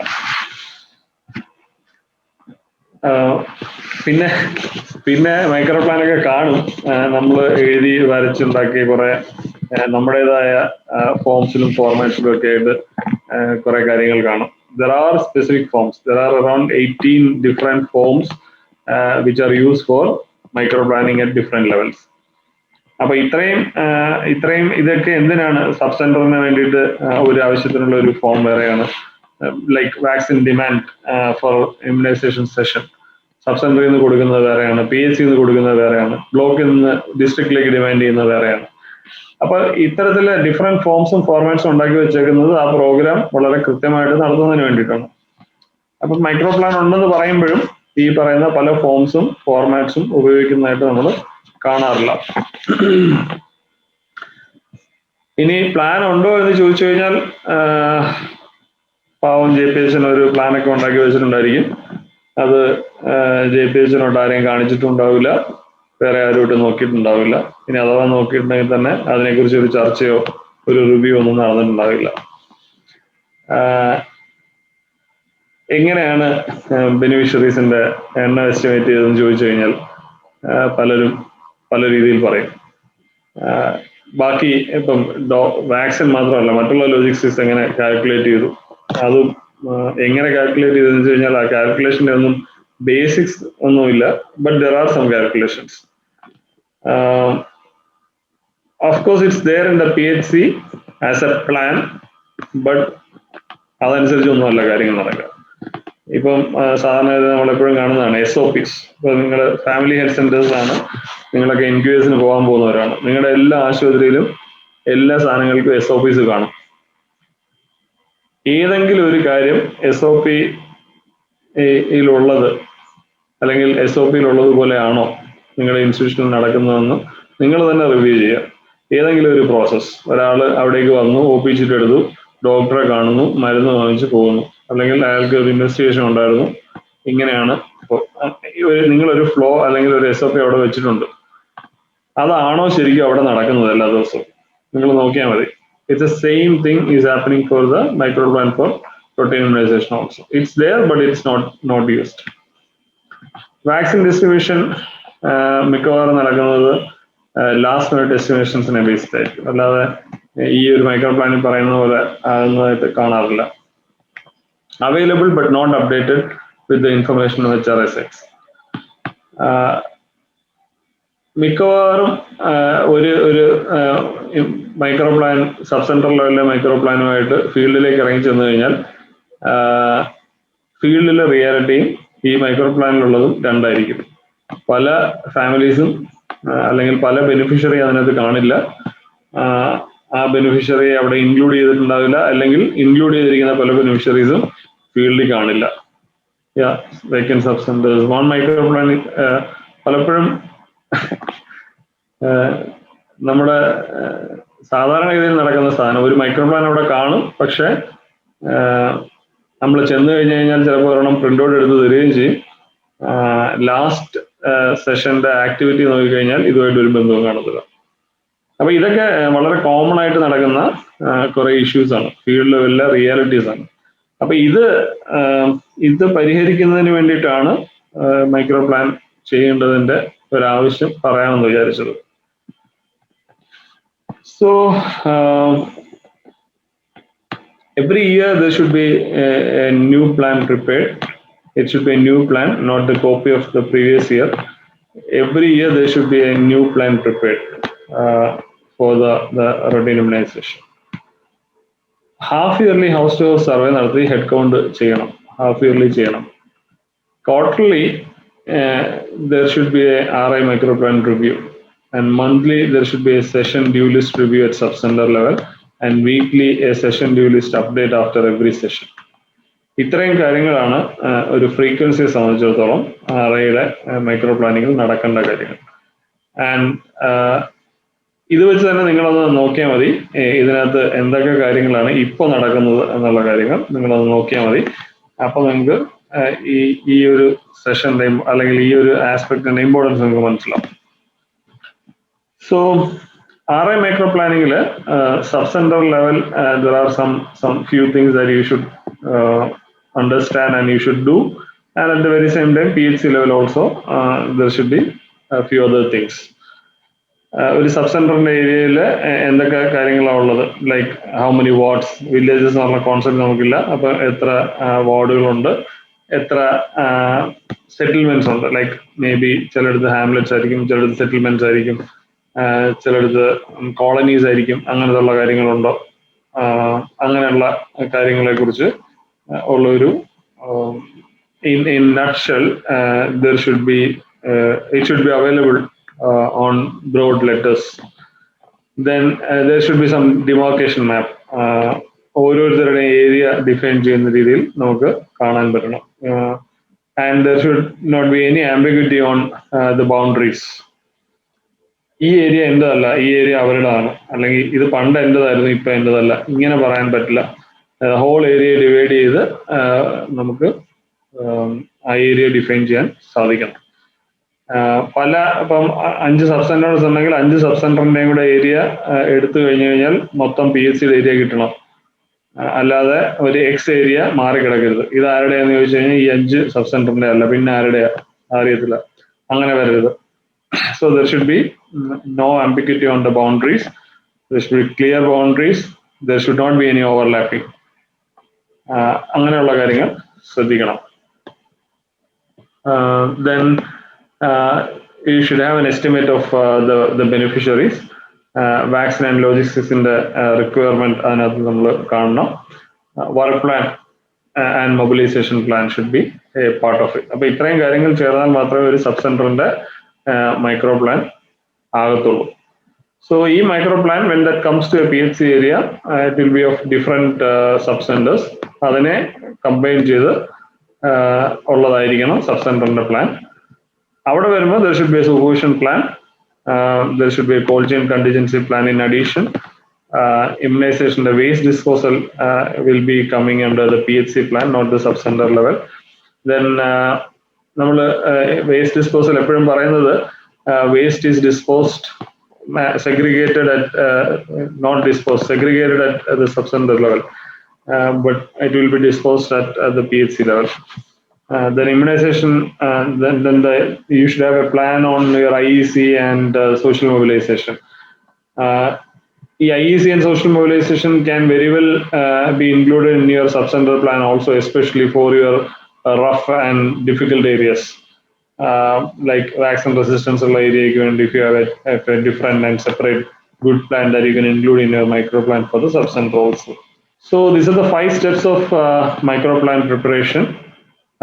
First is the block, the PHC level, or the block PHC level, or the urban institution level meeting. So this meeting will be mostly on sensitizing the stakeholders who are preparing the plan. അപ്പോൾ അതിനകത്ത് വരുന്നത് JPHNs, other field staff, your pharmacist, because pharmacist അല്ലെങ്കിൽ സ്റ്റാഫിനസ് ഒക്കെ ആയിരിക്കും called chain handler ആയിട്ട് ചിലപ്പം work ചെയ്യേണ്ടി വരുന്നത്. So they should be part of it. All your the JPHNs will be the part of that meeting. Medical officer, of course. അപ്പോൾ ഇത്രയും പേരോടൊക്കെ ഇരുന്നിട്ട് എന്താണ് ഈ മൈക്രോ പ്ലാൻ കൊണ്ടുണ്ടാക്കേണ്ടത്, അല്ലെങ്കിൽ കഴിഞ്ഞ വർഷത്തെ മൈക്രോ പ്ലാൻ റിവ്യൂ ചെയ്തിട്ട് so what were the areas that we have to improve എന്നുള്ളതിനെ കുറിച്ചൊക്കെ ഡിസ്കസ് ചെയ്ത് അതിനൊരു സെൻസിറ്റൈസേഷൻ മീറ്റിംഗ് ആണ് ആദ്യം നടക്കുക. Then the second level is planning at sub-center level. That starts with the head count survey planning. And അവിടെ നിങ്ങളെ help ചെയ്യാൻ പോകുന്ന ആളുകൾ, അത് അംഗൻവാടി വർക്കർ ഉണ്ടാകാം, ആശ വർക്കർ ഉണ്ടാകാം, may be some other NGOs, ആരെങ്കിലുമൊക്കെ നിങ്ങളെ ഹെൽപ്പ് ചെയ്യാൻ വരുന്നവരുണ്ട്, അല്ലെങ്കിൽ ആരെങ്കിലുമൊക്കെ നിങ്ങൾ ഉപയോഗിക്കാൻ പോകുന്നുണ്ടെങ്കിൽ അവരെയൊക്കെ ഉൾപ്പെടുത്തിക്കൊണ്ടായിരിക്കും the planning in sub-center level happens. Third major thing is head count. ഒരു സർവേ പോലെ നടത്തി ഹെഡ് കൗണ്ട് നമ്മൾ എടുക്കണം. യൂഷ്വലി എനിക്ക് തോന്നുന്നു പല ഡിഫറെന്റ് പ്രോഗ്രാംസിന്റെ ഭാഗമായിട്ട് anyway we will be doing some head counts. IDCFന്റെ ഭാഗമായിട്ട് നമ്മൾ ഹെഡ് കൗണ്ട് നടത്തേണ്ടി വരാറുണ്ട്, അല്ലെങ്കിൽ പൾസ് പോളിയോ ഇമ്മ്യൂണൈസേഷൻ നടക്കുമ്പോൾ അതിന്റെ ഭാഗമായിട്ട് വരാറുണ്ട്. NDD പ്രോഗ്രാം വരുമ്പോൾ എന്തായാലും നമ്മൾ ഹെഡ് കൗണ്ട് ഒക്കെ ചെയ്യേണ്ടി വരും. അപ്പൊ ഇതൊക്കെ ഇതുമായിട്ടൊക്കെ മാച്ച് ചെയ്യുന്നുണ്ടോ എന്ന് നോക്കുക, അല്ലെങ്കിൽ അതൊക്കെ നമുക്കുള്ള ഒരു പോസിബിലിറ്റി ആയിട്ട് നമുക്ക് ഉപയോഗിക്കാവുന്നതാണ്. Then of course review and consolidation of sub-center micro plan. അപ്പൊ അത് ഓരോ സബ് സെന്ററിൻ്റെതായിട്ടുള്ള പ്ലാൻ പ്രിപ്പയർ ചെയ്ത് വരുന്ന സാധനം നമ്മൾ റിവ്യൂ ചെയ്യുക, അതിന്റെ പോരായ്മകൾ അല്ലെങ്കിൽ അതിനകത്ത് നല്ല കാര്യങ്ങളുണ്ടെങ്കിൽ അത് മറ്റുള്ള സബ് സെന്ററുകളിലേക്ക് ഇങ്ങനെ അഡാപ്റ്റ് ചെയ്യാം, തുടങ്ങിയ കാര്യങ്ങളൊക്കെ ആ ലെവലിൽ തീരുമാനിക്കണം. And the final one is the finalisation of the PHC or the FHC plan. ഈ ഡിഫറെന്റ് സബ് സെന്റേഴ്സിന്റെ പ്ലാൻ കമ്പൈൻ ചെയ്തുകൊണ്ട് ഒരു RI മൈക്രോ പ്ലാൻ തയ്യാറാക്കുക. So this should be the way you should be approaching for developing a micro plan. And the roles of different stakeholders are listed here. You can see different members. You can involve your sister concerns, other departments like the ICDS, CDPO and ICDS supervisors. Then other stakeholders like ASHA workers.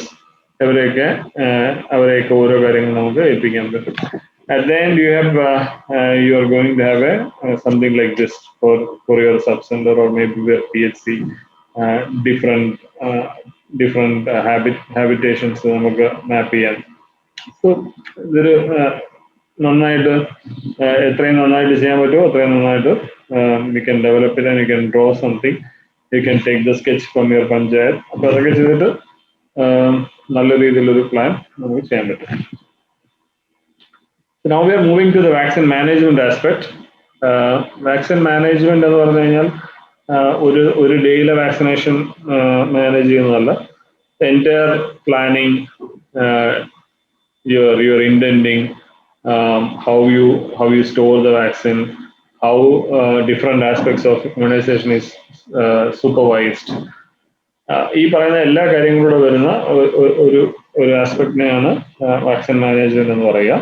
That includes your logistic plan, your transportation, how you are going to take vaccine from your store, how you will be keeping your vaccine under tight cold chain facilities.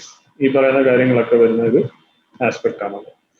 So here this is a chart that almost all of you should be very familiar with. നമ്മുടെ permissible വേസ്റ്റേജിനെ കുറിച്ചാണ് അതിനകത്ത് പറഞ്ഞിരിക്കുന്നത്. You can refer it, it's there in the book.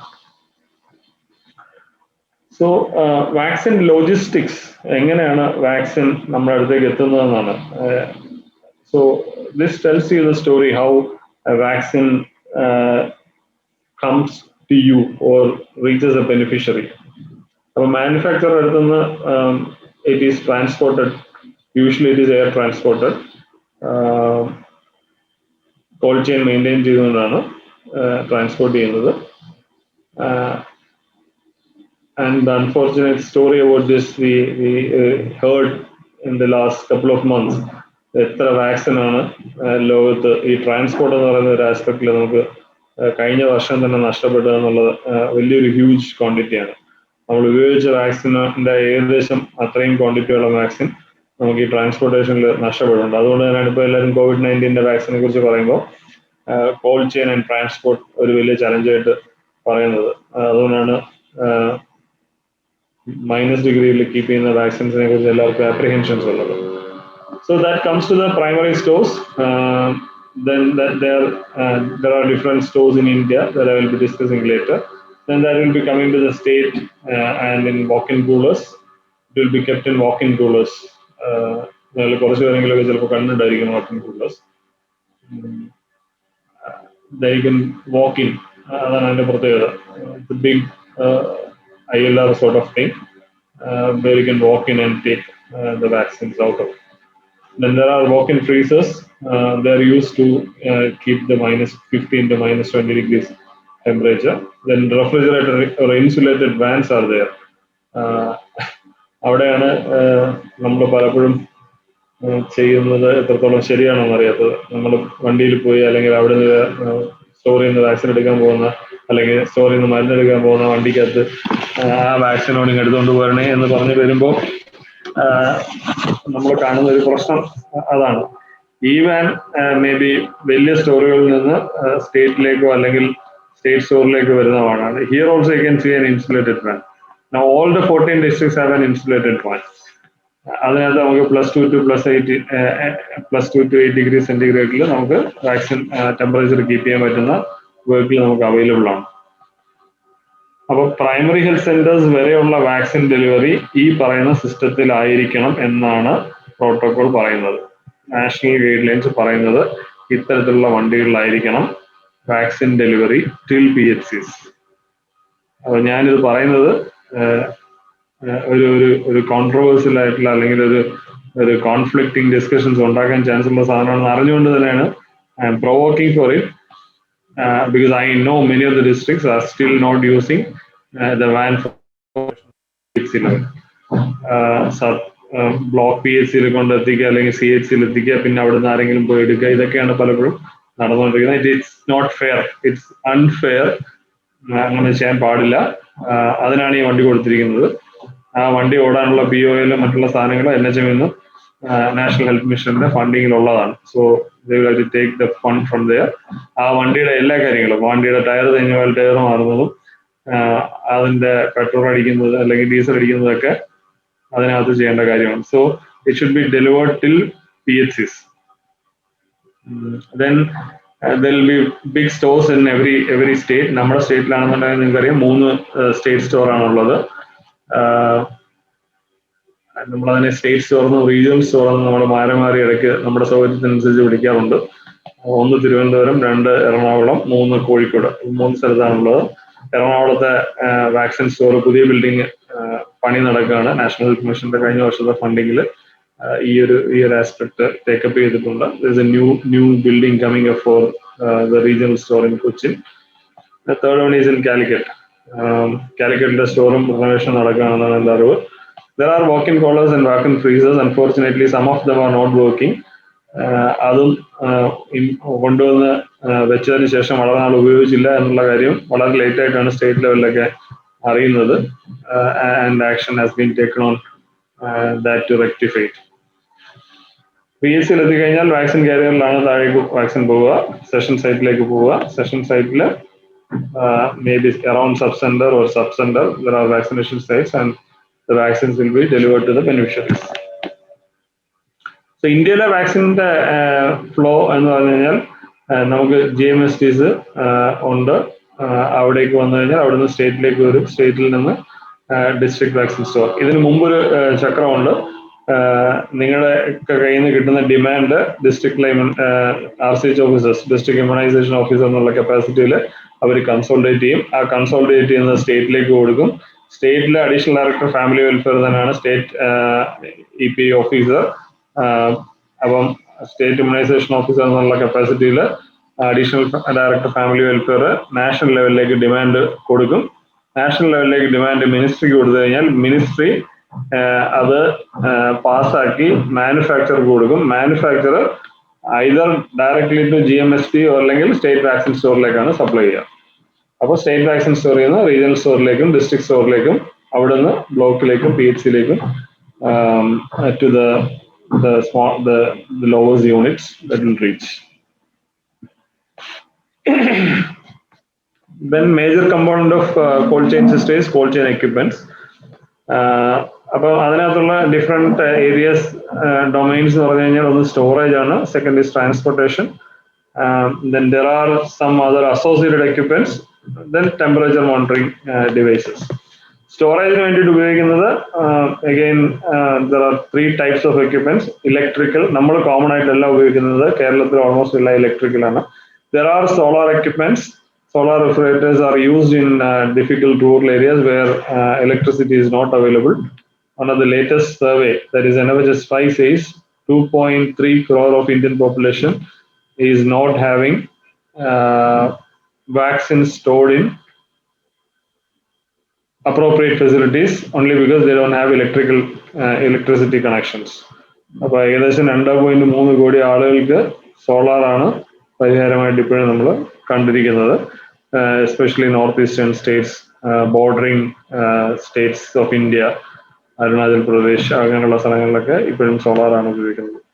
Then there are non-electrical like cold box, vaccine carrier, ഇത്തരം കാര്യങ്ങൾ ഒക്കെയാണ് സ്റ്റോറിങ്ങിനായിട്ട് ഉപയോഗിക്കുക. Under electrical there are walk-in cooler, walk-in freezer, ILR and deep freezer. ട്രാൻസ്പോർട്ടേഷന് refrigerated vans ഉണ്ട്. അത് GMST നേരെ സ്റ്റേറ്റിലേക്ക് വരാനൊക്കെ ഉപയോഗിക്കുന്നുണ്ട് refrigerated van. Then insulated vans are there. അത് സ്റ്റേറ്റിൽ നിന്ന് റീജിയണൽ അല്ലെങ്കിൽ റീജിയണൽ നിന്ന് ഡിസ്ട്രിക്റ്റിലേക്കൊക്കെ വാക്സിൻ കൊണ്ടുപോകുന്നതും ഡിസ്ട്രിക്റ്റിൽ നിന്ന് കോൾഡ് ചെയിൻ പോയിന്റ്സിലേക്ക് എത്തിക്കുന്നത് ഇൻസുലേറ്റഡ് വാൻസിലാണ്. Then there are cold box, then vaccine carriers and ice pax.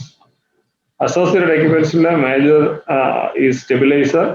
As per the latest protocol every equipment should have a separate stabiliser. Every equipments, അതായത് ഒരു ഇൻസ്റ്റിറ്റ്യൂഷനിൽ 2 ILR ഉണ്ടെങ്കിൽ 2 stabiliser വേണം. So എത്ര equipments ഉണ്ടോ അതിനെല്ലാം ഓരോ സ്റ്റെബിലൈസേഴ്സ് വേണം. There are generators provided four certain levels of institutions. Inverters also can be bought for it. Temperature recording, real-time temperature monitoring devices വരുന്നുണ്ട്. എൻ്റെ അറിവ് ശരിയാണെന്നുണ്ടെങ്കിൽ ജനുവരി ഫെബ്രുവരിയോട് കേരളത്തിലെ 1300ഓളം കോൾഡ് ചെയിൻ പോയിന്റ്സിലും എല്ലാ ILR ഡീപ് ഫ്രീസറിനും ടെമ്പറേച്ചർ ലോഗേഴ്സ് ഈവന്റെ ഭാഗമായിട്ട് വരും. Then every two minutes there will be an updation. every 2 seconds the recordings will be taken. ഓരോ 2 മിനിറ്റിലും അത് update ചെയ്തുകൊണ്ടേയിരിക്കും. Web പോർട്ടലിൽ കാണാൻ പറ്റും. ആ മെഷീന്റെ ടെമ്പറേച്ചർ റീഡിങ്സ് ആ ലോഗർ ക്യാപ്ചർ ചെയ്ത് ഇന്റർനെറ്റിലൂടെ സെൻഡ് ചെയ്ത് സെർവറിലേക്ക് പോകും. And that can be viewed on your mobile phone.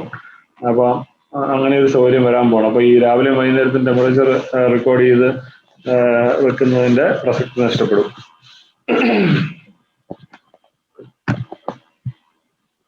So this is about the equipments. ഓരോ സാധനങ്ങളും ഏത് ടെമ്പറേച്ചറിലാണ്. ഇപ്പൊ ഡീപ് ഫ്രീസർ ആണെന്നുണ്ടെങ്കിൽ -15 to 25 ആണ് ടെമ്പറേച്ചർ കീപ്പ് ചെയ്യുക. And all the deep freezers are in that range. ILR is keeping temperature from +2 to +80 degrees centigrade.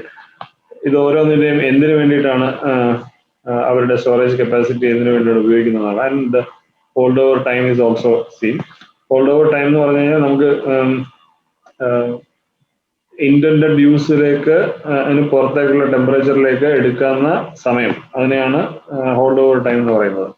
അതായത് power ഇല്ലാതിരുന്നു കഴിഞ്ഞാൽ എത്ര സമയം കൊണ്ട് ഇത് നമുക്ക് പരമാവധി, അതായത് ഇപ്പം ഒരു ILR സംബന്ധിച്ചിടത്തോളം 4 ഡിഗ്രിയിൽ ഇരിക്കുന്ന ILR കറണ്ട് പോയി കഴിഞ്ഞാൽ എത്ര സമയം കൊണ്ട് 8 ഡിഗ്രിയിലേക്ക് എത്തും എന്നുള്ളതാണ് ഹോൾഡ് ഓവർ ടൈം എന്നുകൊണ്ട് ഉദ്ദേശിക്കുന്നത്. So there are cold boxes, vaccine carrier. Vaccine carrier capacity is 1.7 liters. Usually നമ്മുടെ ഹോസ്റ്റസിലൊക്കെ ചോദിക്കുന്ന ഒരു ചോദ്യമാണ്. സോ ഒരു കോൾഡ് ചെയിൻ റൂം എന്ന് പറഞ്ഞു കഴിഞ്ഞാൽ ഇങ്ങനെയൊക്കെ ഇരിക്കണം, വൃത്തിയായിട്ട് ഇരിക്കണം. ഏറ്റവും പ്രധാനം അതിനെ കണ്ടാലൊരു ഭംഗി തോന്നരുത്. തോന്നുന്ന എല്ലാ സാധനവും കൊണ്ടുവന്ന് ആ ഭിത്തിയിൽ ഒട്ടിക്കരുത്. It should be a well ventilated room. നല്ല കാറ്റും വെളിച്ചം കിട്ടുന്ന റൂമായിരിക്കണം. നേരിട്ട് സൺലൈറ്റും അല്ലെങ്കിൽ മഴയൊന്നും കൊള്ളുന്ന സ്ഥലമായത്, ലീക്കേജ് ഉള്ള സ്ഥലമായിരിക്കാൻ പാടില്ല. കുറെ അധികം കാര്യങ്ങൾ അവിടെ ഇങ്ങനെയൊക്കെ ഭംഗിയായിട്ട് അപ്കീപ്പ് ചെയ്ത് കഴിഞ്ഞാൽ നല്ലതായിരിക്കും. The same picture is there in your module also. Please go to it and read it. ഇതുപോലെയൊക്കെ വെച്ച് കഴിഞ്ഞാൽ നല്ലതായിരിക്കും. So this is another usual picture all of you are very familiar with. Vaccines എങ്ങനെയാണ് കീപ്പ് ചെയ്യേണ്ടതെന്നുള്ളതിനെ കുറിച്ചുള്ള പടമാണ്. I hope the same picture is there displayed in all your cold chain points where your ILR is kept. ഇത് ചെയ്യണം. ഇത് ആ പടം അവിടെ ഉണ്ടായിരിക്കണം. ഇത്രയൊക്കെ മെറ്റിക്കുലസ് ആയിട്ട് നമ്മൾ വാക്സിൻ കോൾഡ് ചെയിനും ഒക്കെ മെയിൻറ്റെയിൻ ചെയ്യുന്ന സ്ഥലമാണ് എന്ന് പറയുമ്പോഴും അൺഫോർച്ചുനേറ്റ്ലി there were incidents. ഈ വാക്സിനൊക്കെ അങ്ങോട്ടും ഇങ്ങോട്ടും ഒക്കെ മാറ്റി വെച്ച് ഫ്രീസായി പോവുകയും VVM മാറിപ്പോവുകയൊക്കെ ചെയ്ത ഇൻസിഡൻസ് പലപ്പോഴും ഉണ്ടായിട്ടുണ്ട്. അപ്പൊ അതുകൊണ്ട് we should be very careful. ഒരാൾ പോലും ഇത് അറിഞ്ഞുകൂടാത്തതുകൊണ്ട് എനിക്കിത് മേളിലാണ് വെക്കേണ്ടിയിരുന്നത് അല്ലെങ്കിൽ എനിക്കിത് താഴെ വെക്കേണ്ടിയിരുന്നത് അറിയത്തില്ലായിരുന്നു എന്ന് പറഞ്ഞ് ആരും മാറ്റി വെക്കാൻ പാടില്ല. ILR വാക്സിൻ വെക്കുമ്പോൾ ഏറ്റവും പ്രധാനമായിട്ട് ബേസിക് ആയിട്ടുള്ള ഒരു കാര്യം, ഏറ്റവും പ്രധാനമായിട്ട് ശ്രദ്ധിക്കേണ്ട കാര്യം, ഇത് ബാസ്ക്കറ്റിൽ തന്നെ വെക്കണം. നിർബന്ധമായിട്ടും ബാസ്ക്കറ്റിൽ തന്നെ വെക്കണം. ബാസ്ക്കറ്റ് ഇല്ലെങ്കിൽ, ബാസ്ക്കറ്റ് ഇല്ലാത്ത സാഹചര്യം ഉണ്ടെന്ന് എനിക്ക് തോന്നുന്നില്ല. ഇപ്പൊ എല്ലാ സ്ഥലത്തും പുതിയ ILR ആണ് ഉള്ളത്. ഇനി ബാസ്ക്കറ്റേ ഇല്ലെങ്കിൽ എന്ത് ചെയ്യും? ബാസ്ക്കറ്റ് ഇല്ലെങ്കിൽ ഏറ്റവും താഴെ കൊണ്ടുവന്ന് ഈ പറയുന്ന സാധനങ്ങളൊന്നും വെക്കാൻ പാടില്ല. ഒരു 5 സെന്റിമീറ്റർ എങ്കിലും പൊക്കത്തിൽ മാത്രമേ ഇതിനകത്ത് വെക്കാൻ പറ്റൂ. 5 സെന്റിമീറ്റർ പൊക്കം എങ്ങനെ കിട്ടും? ആ 5 സെന്റിമീറ്റർ പൊക്കം ILR എങ്ങനെയാണ് നമ്മൾ എടുക്കും?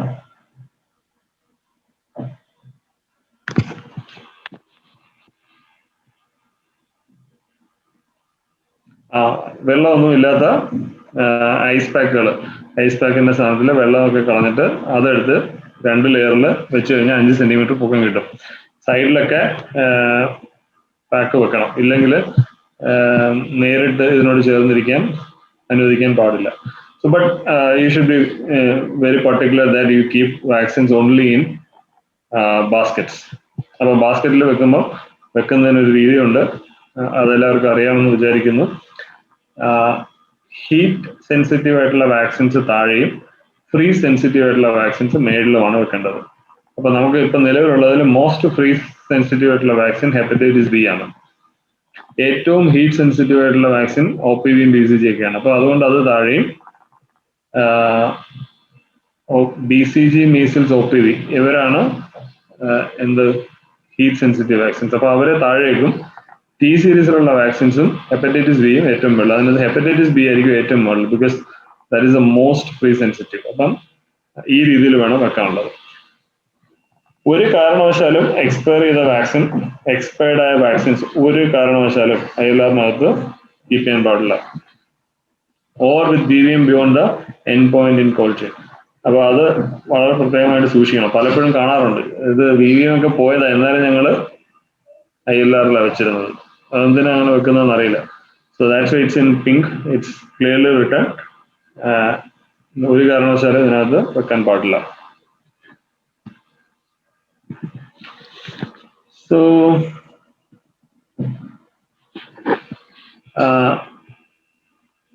there are some do's and don'ts.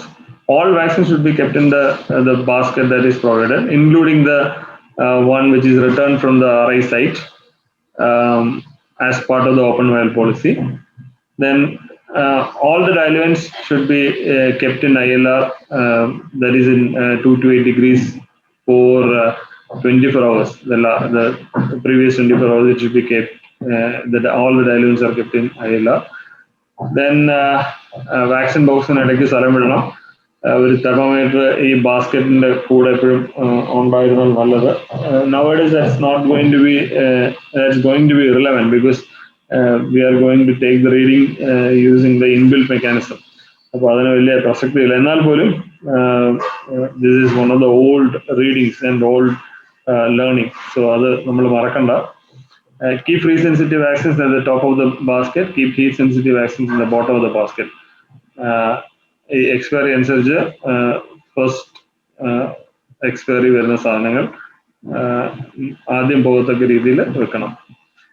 വേറെ ഒരു മരുന്നും UAP ഇല്ലാത്ത സാധനങ്ങളൊന്നും, non-UAP vaccines, you can see here, non-UAP vaccines. Even if it's a vaccine, but it's a non-UAP vaccine, that is not allowed in the ILR. ഇനിയിപ്പോൾ എന്ന് പറഞ്ഞിട്ട് അങ്ങനെ എന്തെങ്കിലും ഉണ്ടെങ്കിൽ ഇന്നെടുത്ത് പുറത്ത് വെക്കണ്ട. പക്ഷേ it's usually not allowed. Do not open the ILR frequently. Food ഒന്നും എടുത്ത് വെക്കരുതെന്നുള്ള കാര്യം നിങ്ങൾക്ക് എല്ലാവർക്കും അറിയാം. But it's a don't, so that I am telling it. Expire ചെയ്ത സാധനം, ഡിസ്കാർഡായ അല്ലെ BVM ഡിസ്കാർഡായ സാധനം അതിനകത്ത് വെക്കാൻ പാടില്ല. തെർമോസ്റ്റാറ്റ് സെറ്റിങ്ങിനെ ഇടയ്ക്കിടയ്ക്ക് അതിനെ നമ്മൾ ഡിസ്റ്റർബ് ചെയ്യരുത്. ILRന്റെ പുറത്ത് കയറി ഇരിക്കരുത്. ILR പുറത്തൊന്നും വെക്കാനും പാടില്ല. എക്സസ് വാക്സിൻസ് അതിനകത്ത് വെക്കാൻ പാടില്ല. അതിനൊരു കപ്പാസിറ്റി ഉണ്ട്, നേരത്തെ നമ്മൾ പറഞ്ഞതിൻ്റെ കൂട്ട് ആ കപ്പാസിറ്റി അനുസരിച്ച് വെക്കാൻ പാടുള്ളൂ. This is deep freezer. നിങ്ങൾക്ക് അറിയാം ഡീപ് ഫ്രീസർ എന്തിനു വേണ്ടി ഉപയോഗിക്കുന്നത് എന്നുള്ള കാര്യം അറിയാം. ഐസ് പാക്സ് പ്രിപ്പയർ ചെയ്യാൻ വേണ്ടിയിട്ടാണ് ഉപയോഗിക്കുന്നത്. ഫ്രീസ് ചെയ്യാനുള്ളത് മേളിലും നമുക്ക് ഫ്രോസൺ ആയ ഐസ് പാക്സ് ഇങ്ങനെയും ആണ് വെക്കേണ്ടത്. It should be in small compartments. അല്ലെങ്കിൽ അത് മൂവ് ഔട്ട് ചെയ്യാനും തിരിച്ച് നമുക്ക് അല്ലെങ്കിൽ ചെയ്യാനും ഒക്കെ അടുക്കാനും ഒക്കെ ബുദ്ധിമുട്ടായിരിക്കും. So the do's are, deep freezer ഉപയോഗിക്കേണ്ടത് ഐസ് പാക്ക് ഉണ്ടാക്കുന്നതിന് വേണ്ടിയാണ്, അല്ലാതെ വേറെ ആവശ്യങ്ങൾക്ക് ഒന്നും അത് ഉപയോഗിക്കരുത്. 5 മില്ലി സാധാരണഗതിയിൽ ഫ്രോസ്റ്റ് ഡെവലപ്പ് ചെയ്യാം. ILRൽ ഫ്രോസ്റ്റ് ഡെവലപ്പ് ചെയ്യുന്നുണ്ടെങ്കിൽ അത് കുഴപ്പമാണ്. അപ്പോൾ നമ്മൾ ആളിനെ വിളിച്ചിട്ട് നോക്കണം, പ്രിവെന്റീവ് മെയിൻ്റനൻസ് നടന്നൊക്കെയുള്ള കാര്യങ്ങൾ നോക്കണം. ബട്ട് ഡീപ് ഫ്രീസറിൽ ഫ്രോസ്റ്റ് വരാം, ബട്ട് അപ് ടു 5 മില്ലിമീറ്റർ. ഒരു 5 മില്ലിമീറ്റർ കൂടുതൽ തിക്നെസ്സിൽ വരുവാണെന്നുണ്ടെങ്കിൽ, അതായത് 0.5 സെന്റിമീറ്റേഴ്സ് കൂടുതൽ തിക്നെസ്സിൽ ഫ്രോസ്റ്റ് ഡെവലപ്പ് ചെയ്യുകയാണെന്നുണ്ടെങ്കിൽ again it's something that you need to address. District ലെവലിലെ ഡീപ് ഫ്രീസറിൽ നമ്മൾ OPV വെക്കാം എന്ന് പറയുന്നുണ്ട്. എന്ന് പറയുന്നത് നമുക്ക് താഴോട്ടുള്ള ലെവലിൽ അതിൻ്റെ ആവശ്യം വരാറില്ല, അതുകൊണ്ട് വെക്കാനും പാടില്ല. Frozen ice packs in the vaccine storing deep freezer to increase the hold over time. Diluents എടുത്ത് ഇതിനകത്ത് വെക്കുന്ന പരിപാടി നോ. ഡിസ്ട്രിക്ട് ലെവലിലാണെങ്കിലും it's not relevant for you. എന്നാലും ഡിസ്ട്രിക്റ്റിൽ ചിലപ്പോൾ ഇങ്ങനെയൊക്കെ ചെയ്ത് കളയും. അപ്പോൾ അത് ചെയ്യരുതെന്നുള്ളതാണ് ഡീപ് ഫ്രീസറിനെ കുറിച്ച് പൊതുവെ പറയുന്ന കാര്യം. So about the ice pack, അതിനകത്തൊരു മാർക്കിംഗ് ഉണ്ട്. ആ മാർക്കിംഗ് വരെ വെള്ളം എടുക്കാൻ പാടുള്ളൂ. കാരണം ഇത്രയേ ഉള്ളൂ, എക്സ്പാൻഷൻ വരും. വെള്ളം ഐസ് ആകുമ്പോൾ ഒന്ന് വലുതാവും. അപ്പൊ ആ സ്പേസ് അവിടെ നമ്മൾ കൊടുക്കണം. While filling, keep the ice pack vertically upward under the tap so that it will overflow after reaching the desired level. Stopper tight ആയിട്ട്, ക്യാപ്പ് ടൈറ്റ് ആയിട്ട് വെക്കണം. There should not be any leak. അപ്പം frost അകത്ത് ചുമ്മാ frost ഒക്കെ ഉണ്ടാകാനുള്ള chance ഉണ്ട്. Leak ഇല്ല എന്ന് ഉറപ്പാക്കണം. Clean the outer surface. Then horizontally ആണ് വെക്കേണ്ടത്, not flat. It should be in a crisscross manner in the deep freezer. അതായത് ബ്രിക്ക് ലെയർ പാറ്റേൺ എന്ന് അതിന് പറയുക. ആൻഡ് ദാറ്റ്സ് ഡിസ്പ്ലേഡ് ഇൻ ഒരു പടം നമ്മുടെ മോഡ്യൂളിനകത്ത് കൊടുത്തിട്ടുണ്ട്. And you are all familiar with it, at least some of you are familiar with it. And അത് എനിക്ക് ഒരു റിക്വസ്റ്റ് ആണ്. ഇതിനകത്ത് കുറെ അധികം കാര്യങ്ങളൊക്കെ ചിലർക്കൊക്കെ അറിയാമായിരിക്കും. അവർ ബാക്കിയുള്ളവർക്ക് ഇതൊക്കെ അടുത്ത ദിവസങ്ങളിലൊന്ന് പറഞ്ഞു കൊടുക്കണം. നിങ്ങൾക്ക് അറിയാം, ഇമ്മ്യൂണൈസേഷൻ ട്രെയിനിങ് അറ്റൻഡ് ചെയ്തിട്ടുള്ളവർക്കാണെന്നുണ്ട് അറിയാം, എത്ര സെഷൻസ്, തിയറി സെഷൻസ് ഉണ്ടോ അതിനേക്കാൾ കൂടുതൽ ആക്ടിവിറ്റീസ് ആണ്. അപ്പൊ ഇതെല്ലാം സാധാരണഗതിയിൽ നമ്മൾ ആക്ടിവിറ്റി ഓറിയന്റഡ് ആയിട്ട് പറഞ്ഞു കൊടുത്ത് അല്ലെങ്കിൽ ചെയ്യിച്ച് നോക്കുന്ന കാര്യമാണ്. അപ്പൊ അതൊന്നും ഇപ്പൊ ഈ ട്രെയിനിങ്ങിൽ നടന്നിട്ടില്ല. സോ ഇനിയിപ്പം മോഡ്യൂൾ ബേസ്ഡ് ട്രെയിനിങ് അല്ലാതെ വരുമ്പോഴും ഈ പറയുന്ന ഒരു ആസ്പെക്ട് അതിനകത്ത് വരില്ല. So you will have to do it by your own. അതിന് നിങ്ങളുടെ സൂപ്പർവൈസേഴ്സും മെഡിക്കൽ ഓഫീസേഴ്സും ഒക്കെ ബാക്കിയുള്ള സ്റ്റാഫിനെ കൂടെ ഹെൽപ്പ് ചെയ്യണം. അറിയാവുന്നവർ ബാക്കി എല്ലാവർക്കും പറഞ്ഞു കൊടുക്കുക, അതായത് അവിടെ ചെയ്ത് കാണിക്കുക. അല്ലെങ്കിൽ അടുത്ത തവണ ഈ ഒരു പ്രോസസ് നടക്കുമ്പോൾ all of you should be part of it. So conditioning of ice pack, it's also എല്ലാവർക്കും അറിയാം. ആ ഒരു എങ്ങനെയാ ചെയ്യേണ്ടതെന്ന് നമ്മൾ ഡീപ് ഫ്രീസറിൽ നിന്ന് മാറ്റി നമ്മൾ ഒരു കാരിയർ, വാക്സിൻ കാരിയറിലേക്ക് അതിനെ ഉപയോഗിക്കാനായിട്ട് മാറ്റുന്നതിന് മുമ്പ് നമ്മൾ എന്തൊക്കെ കാര്യങ്ങൾ ചെയ്യും? പെസ്പിറേഷൻ പോകുന്നത്, അതിന്റെ പുറത്ത് ഇങ്ങനെ there are two things that we look for. ഒന്ന്, ഒരു ചെറിയൊരു സൗണ്ട് നമുക്ക് കേൾക്കാൻ പറ്റും കുലുക്കുമ്പോൾ, that is one thing. And second, അതിനകത്തുനിന്ന് മുകളിൽ നമുക്ക് വെള്ളത്തുള്ളികൾ മാറുന്നത്, അതായത് ഒരു പെസ്പിറേഷൻ പോലെ നമുക്ക് വേർക്കുന്ന പോലെ ഒരു ചെറിയൊരു കാര്യം നമുക്ക് കാണാൻ പറ്റും. അപ്പം this is also one point that we usually do as A practical demonstration. അപ്പോൾ അത് നിങ്ങളുടെ ഇൻസ്റ്റിറ്റ്യൂഷൻസ് തന്നെ സീനിയേഴ്സ് ആയിട്ടുള്ള ആളുകൾ അല്ലെങ്കിൽ supervisors try to teach others in the next coming days. This is again a reminder on the type of vaccines, on their sensitivity towards heat and freeze. Heat sensitive vaccines and freeze sensitive vaccine ഒരു demonstration ആണ് ഇവിടെ കാണിച്ചിരിക്കുന്നത്. As I told, after reconstitution, BCG is the most heat sensitive one, and then OPV and Rota, IPV, MR. ഇതൊക്കെയാണ് വളരെ heat sensitive ആയിട്ടുള്ള vaccines. താഴോട്ട് വരുമ്പോൾ ഉള്ള ഹീറ്റ് സെൻസിറ്റിവിറ്റി കുറയും, but they are free sensitive. Most free sensitive is hepatitis B. ഈ test എല്ലാവർക്കും അറിയാമെന്ന് വിചാരിക്കുന്നു, ഷേക്ക് ടെസ്റ്റ്. ഷേക്ക് ടെസ്റ്റ് അറിയാത്തവര് ഇപ്പൊ കേട്ടുകൊള്ളുക, ഷേക്ക് ടെസ്റ്റ് ചെയ്യണം. ഷേക്ക് ടെസ്റ്റ് ചെയ്യുന്നത് നമുക്ക് ഏത് വയലിനാണോ, ഒരു വാക്സിന്റെ വയല് നമുക്ക് ചില സംശയങ്ങളിൽ അതിൽ കളർ ചേഞ്ച് അങ്ങനത്തുള്ള കാര്യങ്ങൾ വരുമ്പോഴാണ് പിന്നെ നമുക്ക് നമ്മളെ കുറിച്ച് അല്ലെങ്കിൽ നമ്മുടെ സിസ്റ്റം എങ്ങനെ വർക്ക് ചെയ്തതിനെ കുറിച്ച് വലിയ വിശ്വാസം ഇല്ലാതെ വരുന്ന സമയത്താണ് നമുക്ക് ചെയ്യേണ്ടി വരിക. ഏത് വാക്സിൻ വയലാണോ നമുക്ക് പരിശോധിക്കേണ്ടത് അതെടുത്ത് അതിനെ ടെസ്റ്റ് വയൽ എന്ന് അതിനകത്ത് മാർക്ക് ചെയ്യുക, ലേബിൾ ചെയ്യണം. ടെസ്റ്റ് വയൽ എന്ന് ലേബിൾ ചെയ്യണം. എന്നിട്ട് ഇതേ ആന്റിജന്റെ, അതായത് ഇതേ വാക്സിൻ, ഹെപ്പറ്റൈറ്റിസ് ബി ആണെങ്കിൽ ഹെപ്പറ്റൈറ്റിസ് ബി, പെൻഡ ആണെങ്കിൽ പെൻഡ, ടി ടി ആണെങ്കിൽ ടി ടി, അതിന്റെ അതേ ടൈപ്പ് ഓഫ് ഒരു ആന്റിജൻ ഉള്ള വാക്സിൻ എടുക്കണം. ഇനി അതേ മാനുഫാക്ചറർ ആയിരിക്കണം ഇത്, അതേപോലെ സെയിം ബാച്ച് നമ്പർ ആയിരിക്കണം. ഇത്രയും കാര്യങ്ങൾ സാറ്റിസ്ഫൈ ചെയ്യുമെങ്കിൽ ആ ഒരു വയൽ നമ്മൾ എടുത്ത് ആ വയലില് കൺട്രോൾ വയൽ എന്ന് മാർക്ക് ചെയ്യണം. എന്നിട്ട് ഇതിനെ എടുത്ത് ഫ്രീസ് ചെയ്യണം. സോളിഡിഫൈ ചെയ്യുന്നവരെ ഫ്രീസ് ചെയ്യണം. -20 ഡിഗ്രിയിൽ ഓവർ നൈറ്റ് വെക്കണം. ഡീപ് ഫ്രീസറിൽ വെച്ച് കഴിഞ്ഞാൽ ഈ പറയുന്ന നമ്മുടെ ആവശ്യം നടക്കും. ഇനി ഇതിനെ പുറത്തെടുത്ത് ചൂടാക്കരുത്. തന്നെത്താൻ അതിന്റെ ടെമ്പറേച്ചർ നോർമലിലേക്ക് വരുന്നതിന് വേണ്ടിയിട്ട് വെയിറ്റ് ചെയ്യുക. ഇതിനെ ഈ രണ്ട് വയലിനെയും, അതായത് നമ്മുടെ ടെസ്റ്റ് വയലിനെയും കൺട്രോൾ വയലിനെയും നമ്മുടെ തള്ളവിരലിന്റെയും ഫോർ ഫിംഗറിന്റെയും ഇടയ്ക്ക് വെച്ച് 15 സെക്കൻഡ്സ്, മിനിമം 15 സെക്കൻഡ്സ് നന്നായിട്ട് കുലുക്കുക. കുലുക്കിയതിന് ശേഷം ഇതിനെ രണ്ടിനെയും എടുത്ത് പാരലായിട്ട് രണ്ടും കാണാവുന്ന രീതിയിൽ ഒരു 30 മിനിറ്റ് വെക്കുക. അപ്പൊ ഇങ്ങനെ ഇരിക്കും, രണ്ട് വയല് ഇങ്ങനെ ഇരിക്കും. ഇതില് നമ്മൾ നോക്കുമ്പം if the sedimentation in the test വയൽ എന്ന് പറഞ്ഞാൽ നമുക്ക് ഏത് വയലാണോ പരിശോധിക്കേണ്ടത് ആ വയൽ ഈ സ്ലോവർ ദാൻ ദ ഫ്രോസൺ വയൽ, അതായത് നമ്മൾ രാത്രി എടുത്തു വെച്ച് ഒരു ദിവസം ഒരു നൈറ്റ് എടുത്ത് ഫ്രോസൺ ചെയ്ത വയലിനേക്കാൾ സെഡിമെന്റേഷൻ സ്ലോവർ ആണെങ്കിൽ ടെസ്റ്റ് വയലത് the vaccine has not been damaged, അത് സേഫ് ആണ്, അത് പാസ് ചെയ്തു ടെസ്റ്റ്. അപ്പൊ അത് ഷേക്ക് ടെസ്റ്റ് പാസ്സായി എന്ന് പറയും. ക്ലിയർ ആയി?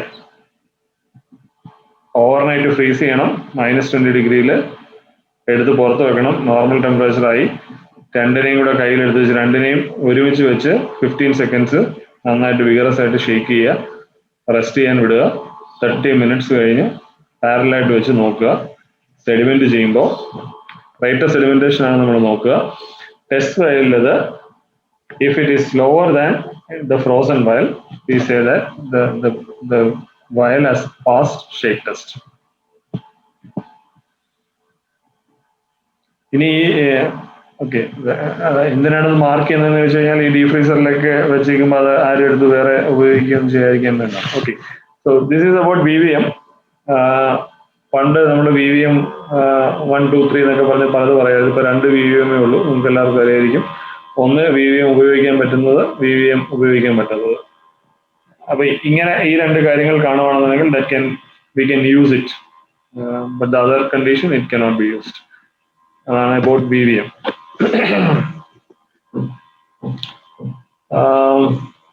So this is an overall thing about the vaccine keeping. All vaccines should be kept in ILR. Diluent manufacture തരുന്ന ഡയലുവന്റ് തന്നെ വാക്സിന്റെ കൂടെ തരുന്നതിന് ഉപയോഗിക്കുക. 24 hours മുന്നേ എടുത്ത് ഡയലുവന്റിനെ എടുത്ത് ILR വെക്കണം. Because it should B on the same temperature. ഇത് യൂസ് ചെയ്യുമ്പോൾ രണ്ടും ഒരേ ടെമ്പറേച്ചറിലായിരിക്കണം എന്നുള്ളതുകൊണ്ടാണ് അങ്ങനെ ചെയ്യണമെന്ന് പറയുന്നത്.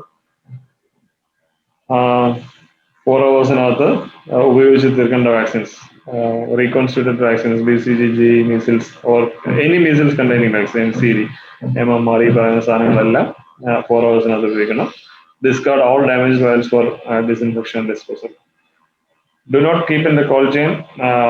Expired vials no, frozen vials പാടില്ല, vials with VVM beyond the end point no. Do not use rotavirus vaccines or reconstituted BCG, measles vaccines after 4 hours.